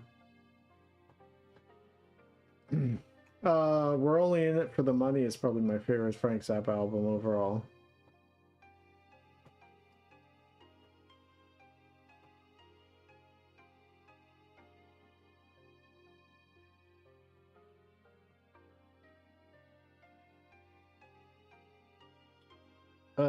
What was different between working on Adventure Time and Midnight Gospel, and what was the same? Well, for me, Adventure Time, I was writing and storyboarding on Adventure Time, and on Midnight Gospel, I was art directing. So on Midnight Gospel, I didn't really have much input at all about any of the story stuff. I was just taking what was happening in the story and the storyboards, in the outlines and storyboards, and trying to visualize it. So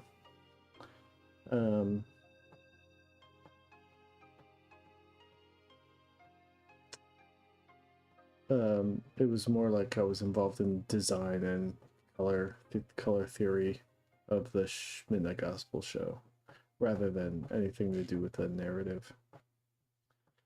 And at Adventure Time, I was storyboarding and writing. So, totally different jobs.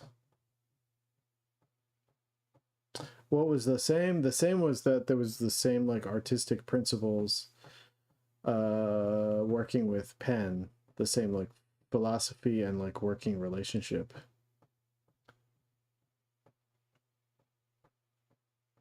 My favorite is Thingfish. That Zap release was absolute beauty. I don't know if I've listened to Thingfish. I like Wowie Zowie. Waka Jawaka, I mean. And I like Hot Rats. I like Absolutely Free is a really good one. Lumpy Gravy is a really good one.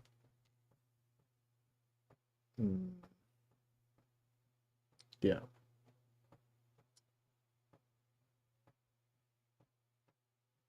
I'm less so into his sort of like guitar, his like butt rock guitar 70s phase. I like his more psychedelic orchestral stuff and his like electronic, like synthesized band stuff.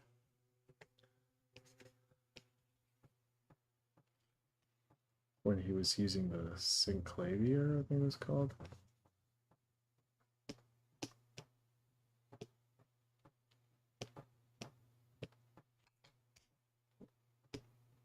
Or the Fairlight. Ever heard Comus's First Utterance? Yes, it's an excellent album, Comus, and I like their second album, To Keep From Crying, I think it's called. I also like that album.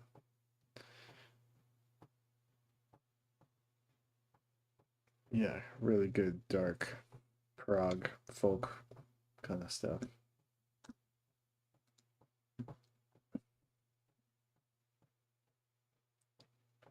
What is this?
Any artists you're listening to recently?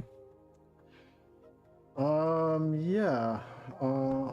We can try listening to one of them and see if I don't get copyright struck.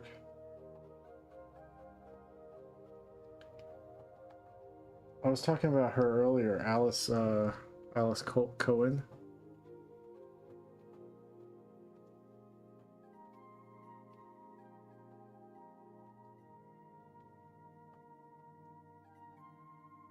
Let me see if I can find some Alice Cohen.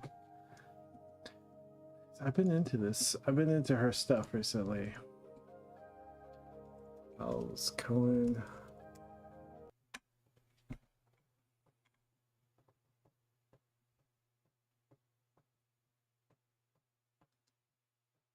See if I can find the album I like.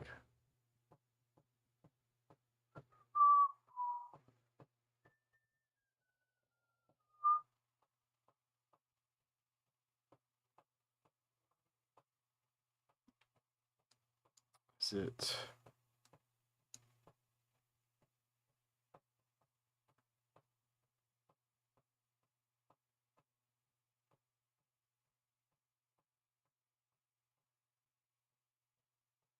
Skyfalls?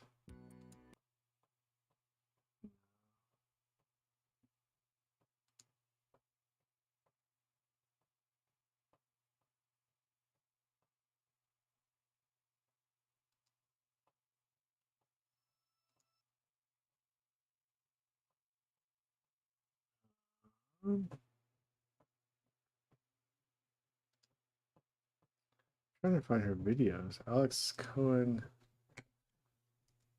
music video. God, the fucking AI bullshit in the search bar like fucks up your search. You know, super stupid. YouTube fuckers.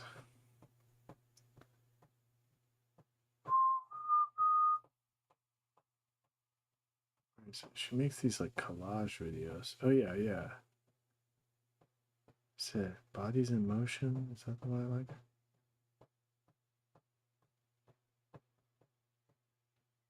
Let me see. It might be this one.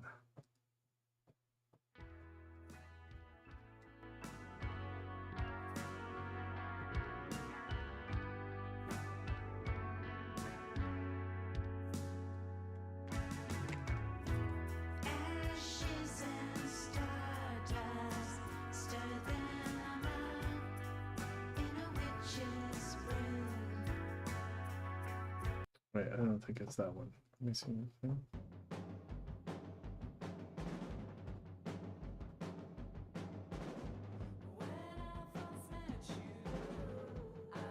Nope, it's not that one.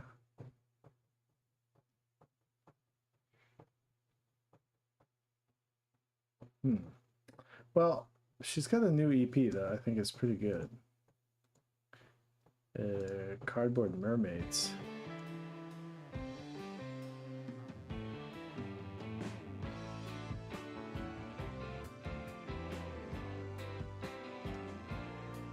Is this on? This one.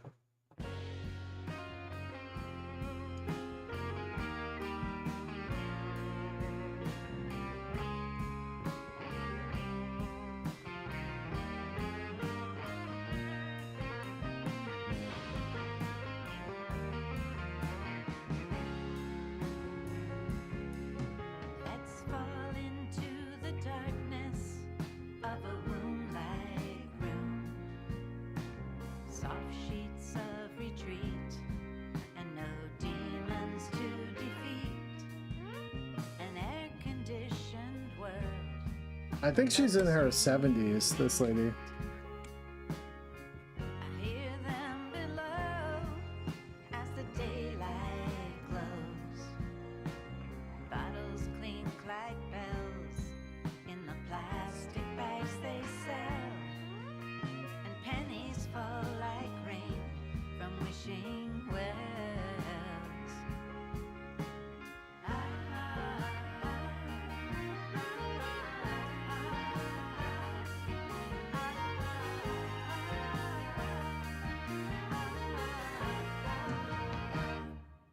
Train to the city,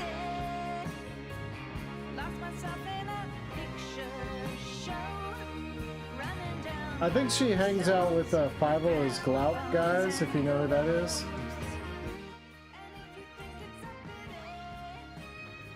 Do you guys ever listen to Five is Glout?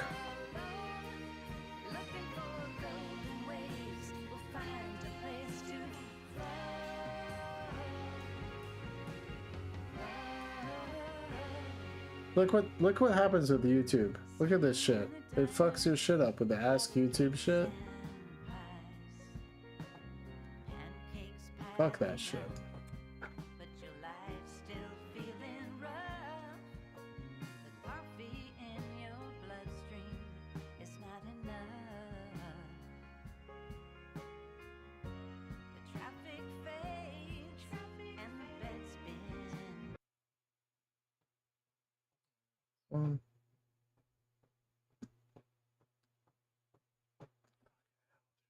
Again, search bar. God, ridiculous. Alice Cohen plays with these guys who are more like modern hipster. But I like these guys a lot. I tried to get these guys to score Hungry Ghost. Didn't work out.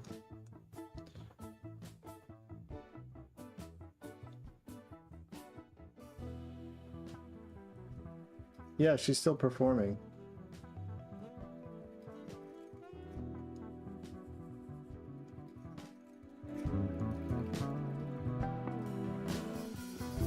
The fight, my guy, when you say home, I'm waiting. I might have the right of a game to play, but I'm too late to body to say I don't care what you say. Then go anyway. I don't hear what you say. Step up. Tonight you're blind when you wake up. You say stupid. What is this kind of love anyway? You flip back on it's really simple. I don't care what you say. What's love anyway? I don't hear what you say. Stop, stop, stop, stop, stop. But your boy, he wants to let her take my place in your mind. I'm gonna keep pretending you wouldn't want me either way. So send an invitation round. How much love is enough now? Your whole charade is on the line. It's like French shishi pop meets like Zolo Prague, you know? I'm gonna keep pretending. In a prison, in your mind, These guys kind of popped off like 2 years ago. you made love into a I'm a weapon. big fan. You made love into a weapon.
My friend Mike Parker was sharing that out. I'm curious what you guys think of this. My big music nerd buddy.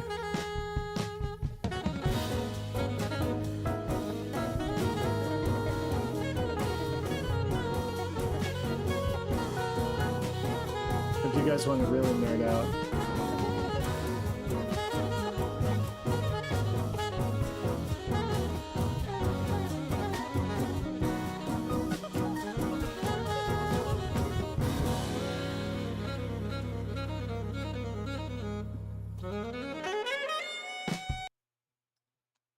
If you really want to nerd out on some like hard to listen to stuff.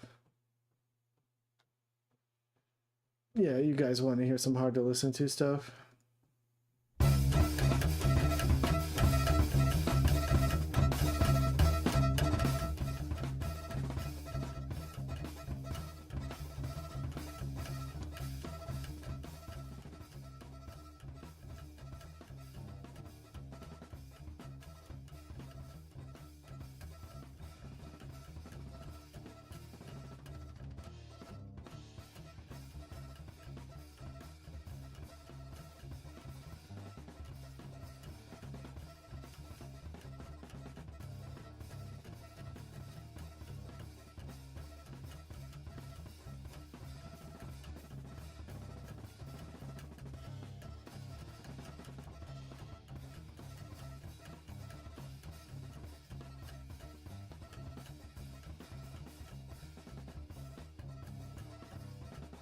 That's this Sylvian Darafork.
Anyway.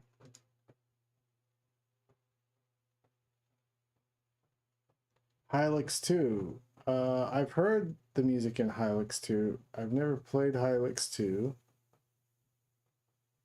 because I never play Steam games. I just play games on my PS5. Come on, put it on a fucking console. But yeah, I like the music in Hylix, if I remember right. Let's listen to some Hylix music. YouTube. I think I've listened to Hylix music on streams here. Hylix music.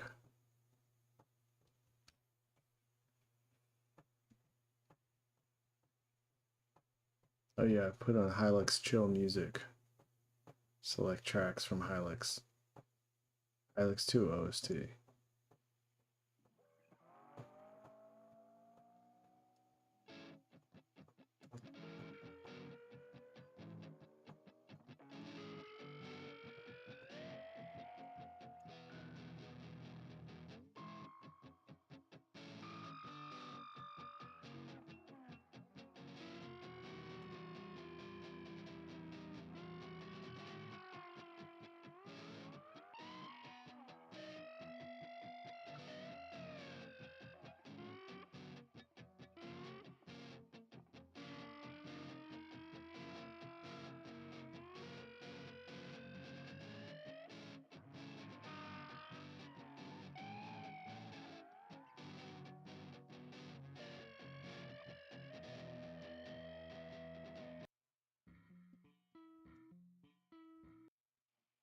But maybe I'll just listen to the chill Hylix. Hylix chill.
Thanks. We were in a rough spot there about an hour ago, but I think things have kind of mellowed out,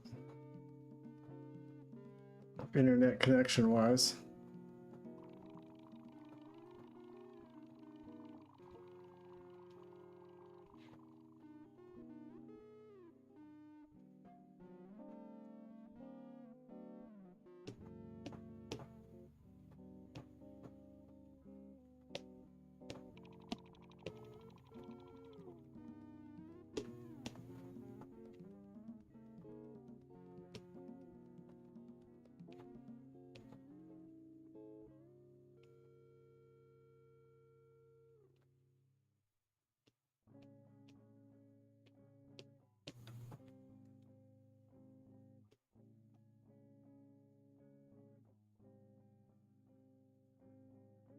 I don't know how many more of these I'm gonna do, but before I decide to go to sleep. But last night I didn't go to bed till like 4 in the morning last night because I got caught in a black hole of like video compilations of people challenging MMA fighters at gyms. I just watched videos of guys on the street getting beat up by MMA guys like for 2 hours trying to go to bed. It's really sad.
After I'm done keying out all this stuff with this book, I have to do Dash's book too.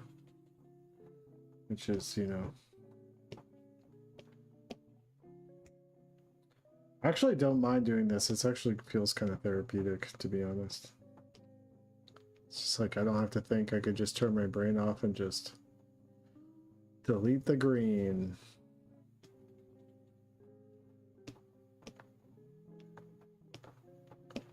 It's like playing Power Washer Simulator or whatever, you know?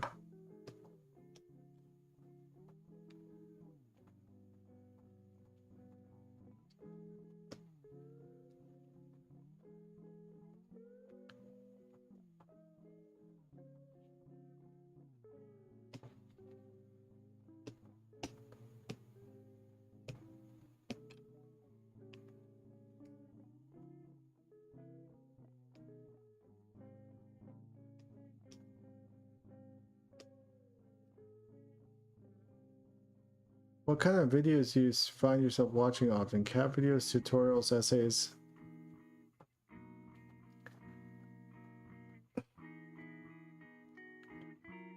I do seem to watch a lot of like video game stuff, like people talking about video games,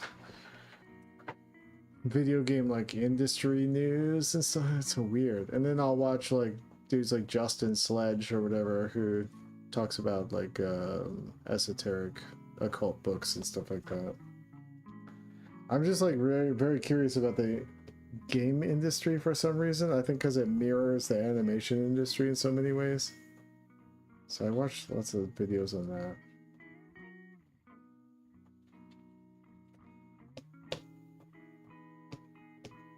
I don't know. I just will watch like real dumb shit, like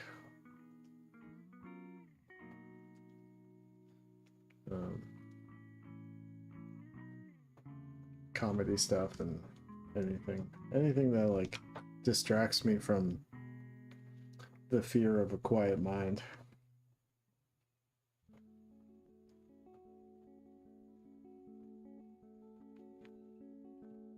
No, I'm saying I can't be having a quiet mind.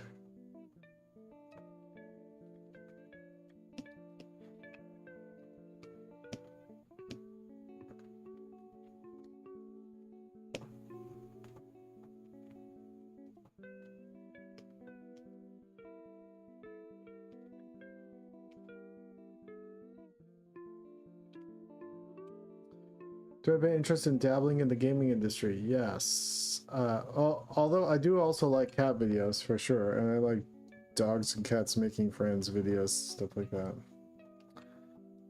I was trying to make a dating simulator game, and I lost steam on it. Maybe I'll pick it back up someday, but I just don't have the energy for it at the moment.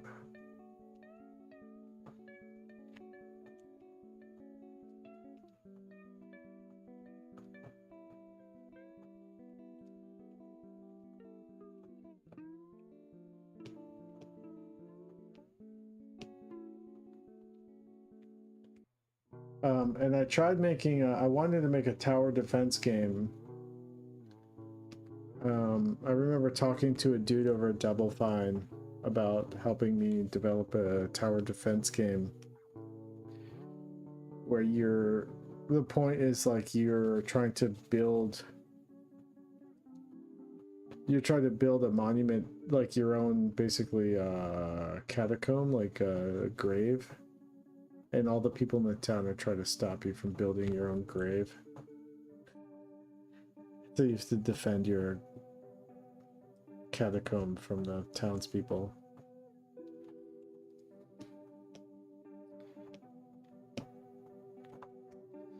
But the guy from Double Fine never wrote me back. I guess he didn't like my idea.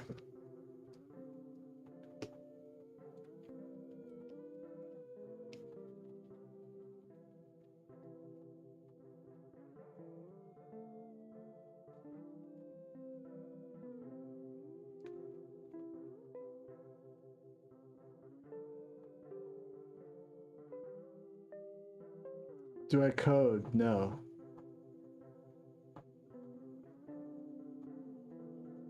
What was that band you showed? Oh, Fievel is Glauk. Fievel as in Fievel from Fievel Goes West. And Glauk is some sort of fancy word that means dark, I guess.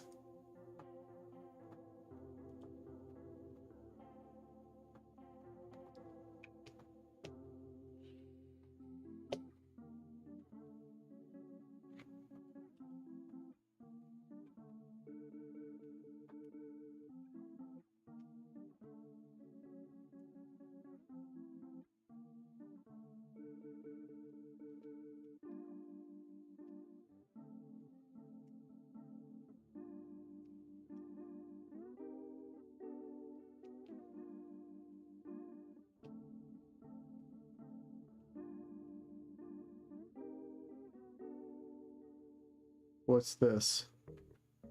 We're listening to the soundtrack from the game Hylics.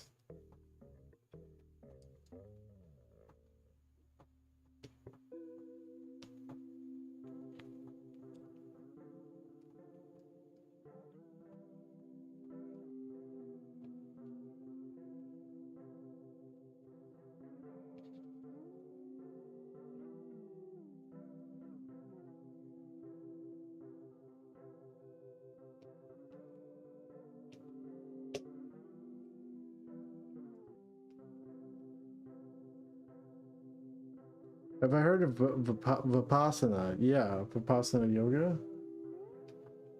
I don't do any yoga.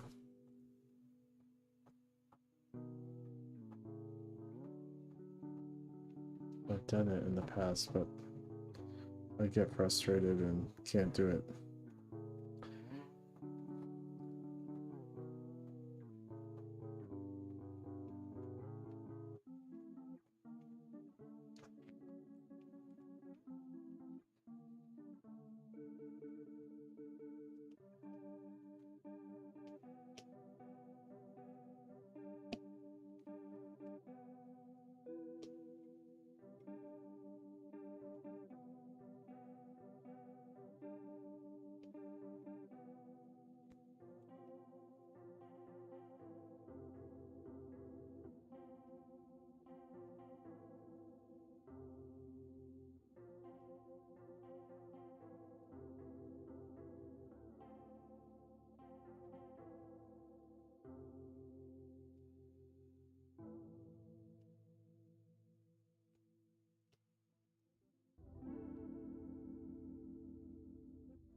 Draw an aggressive hamster?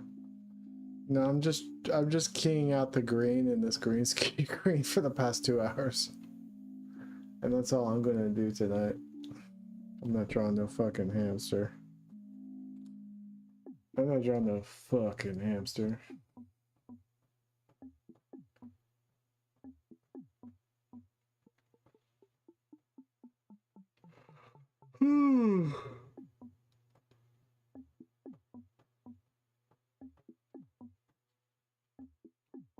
I'm about to fall asleep is what I'm about to do. Were you trying to do this on like Steam, or what was your vision? I just thought I could write a good a science fiction dating simulator, and I thought it would be fun to do. Probably would have been released on Steam, yeah. And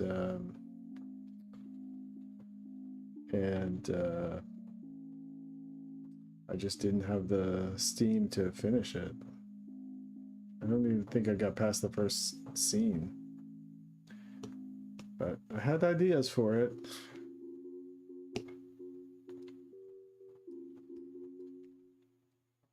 And I was working with a programmer.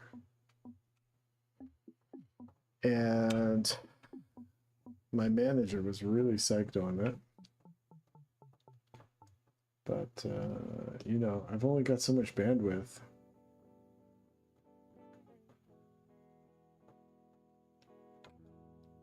Ugh. There's only so many things I can do before I completely fucking... my brain short circuits.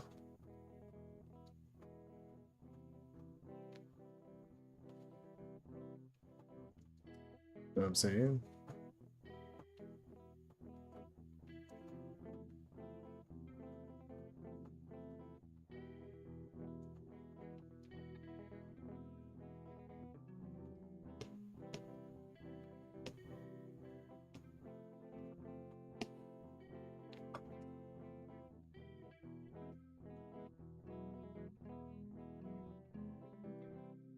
It's not good.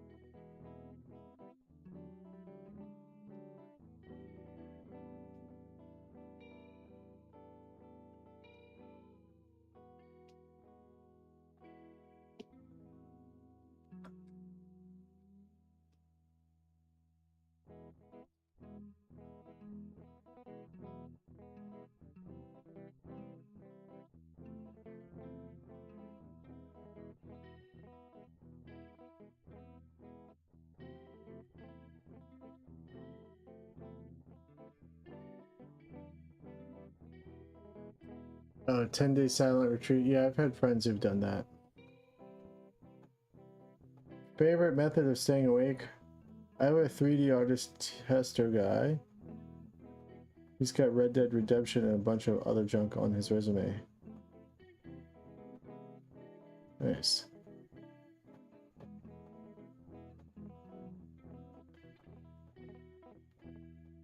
I could never do a 10-day silent retreat. That would be fucking impossible for me.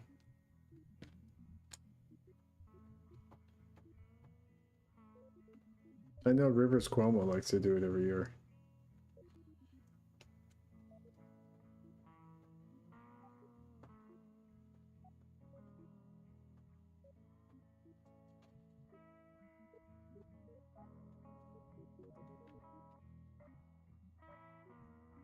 I also think there's something wrong with Rivers Cuomo.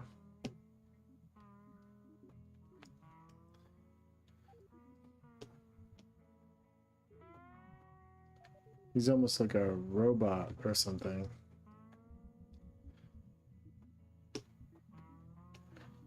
Like everything music writing for him is like algorithmic.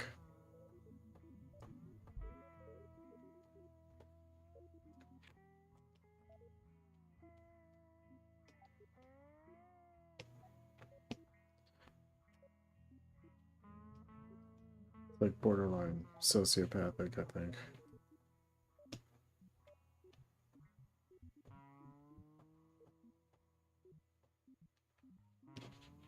Can you guys tell I'm getting really tired? Like, just mumbling. Okay.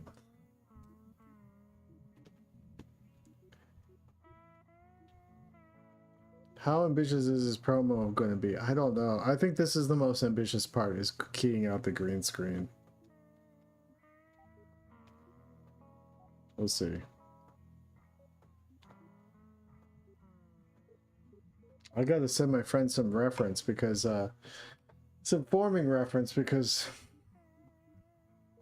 she's making me a mask I'm gonna wear of Archangel Michael when I perform the animations live. My friend Audrey, who's a puppeteer, puppet maker.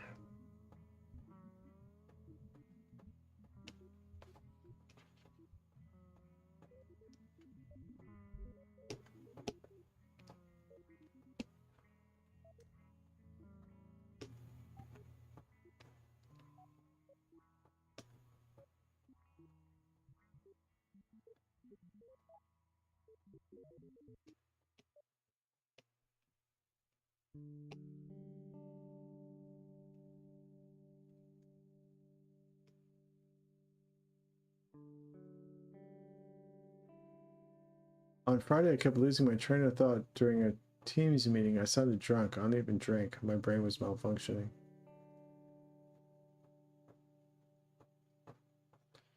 Yeah, staying awake, yeah, if I really want to stay awake, I'll be drinking like 5-hour energies and stuff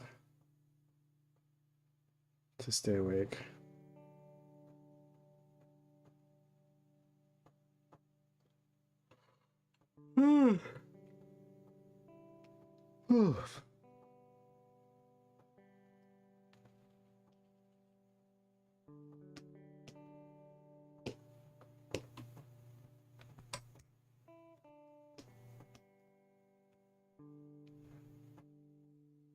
Alright. How much more to do? Jesus Christ. Alright, I'm gonna save. Halfway done. I'm sure there's an easier way to do this. A producer friend told me I could just like, there's some like AI compositing thing I could feed it into and it would get rid of the green screen for me, but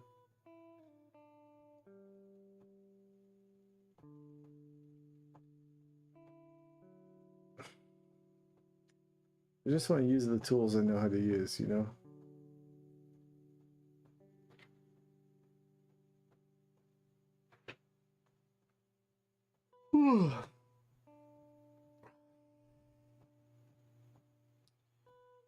Part of the process is part of the journey is to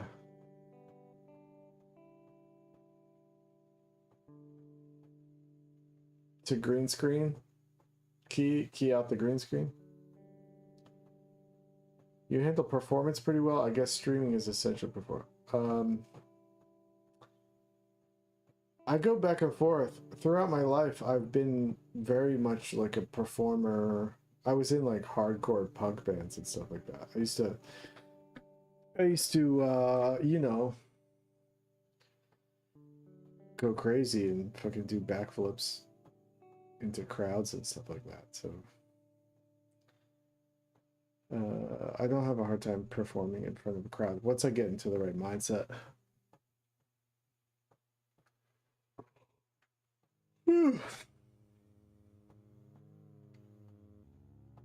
And I'm building the mask, right? So I'm going to project the animation onto a screen, and then I'm going to read the dialogue. So I'm going to be looking at the screen, so I'm making the mask, so the face of the mask is on the back of my head, so I don't have to look at the audience. That's the plan.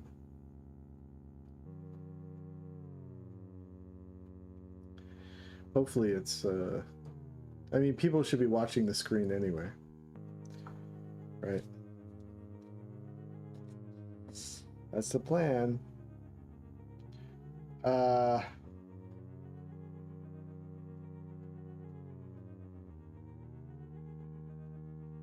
Okay.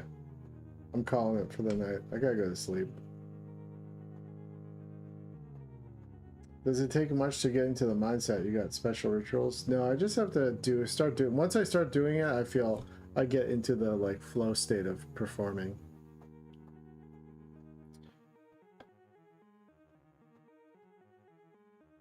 Dude, I had a punk phase. Yeah, I did in high school, middle school, high school.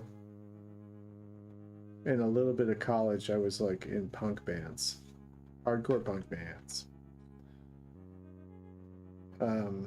I was in a punk band called Anal Sausage. I was the singer. And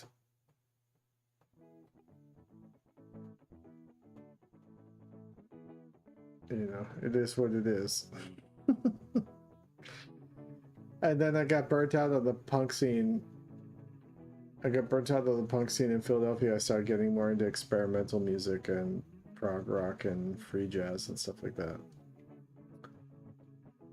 All right. Good night, everybody.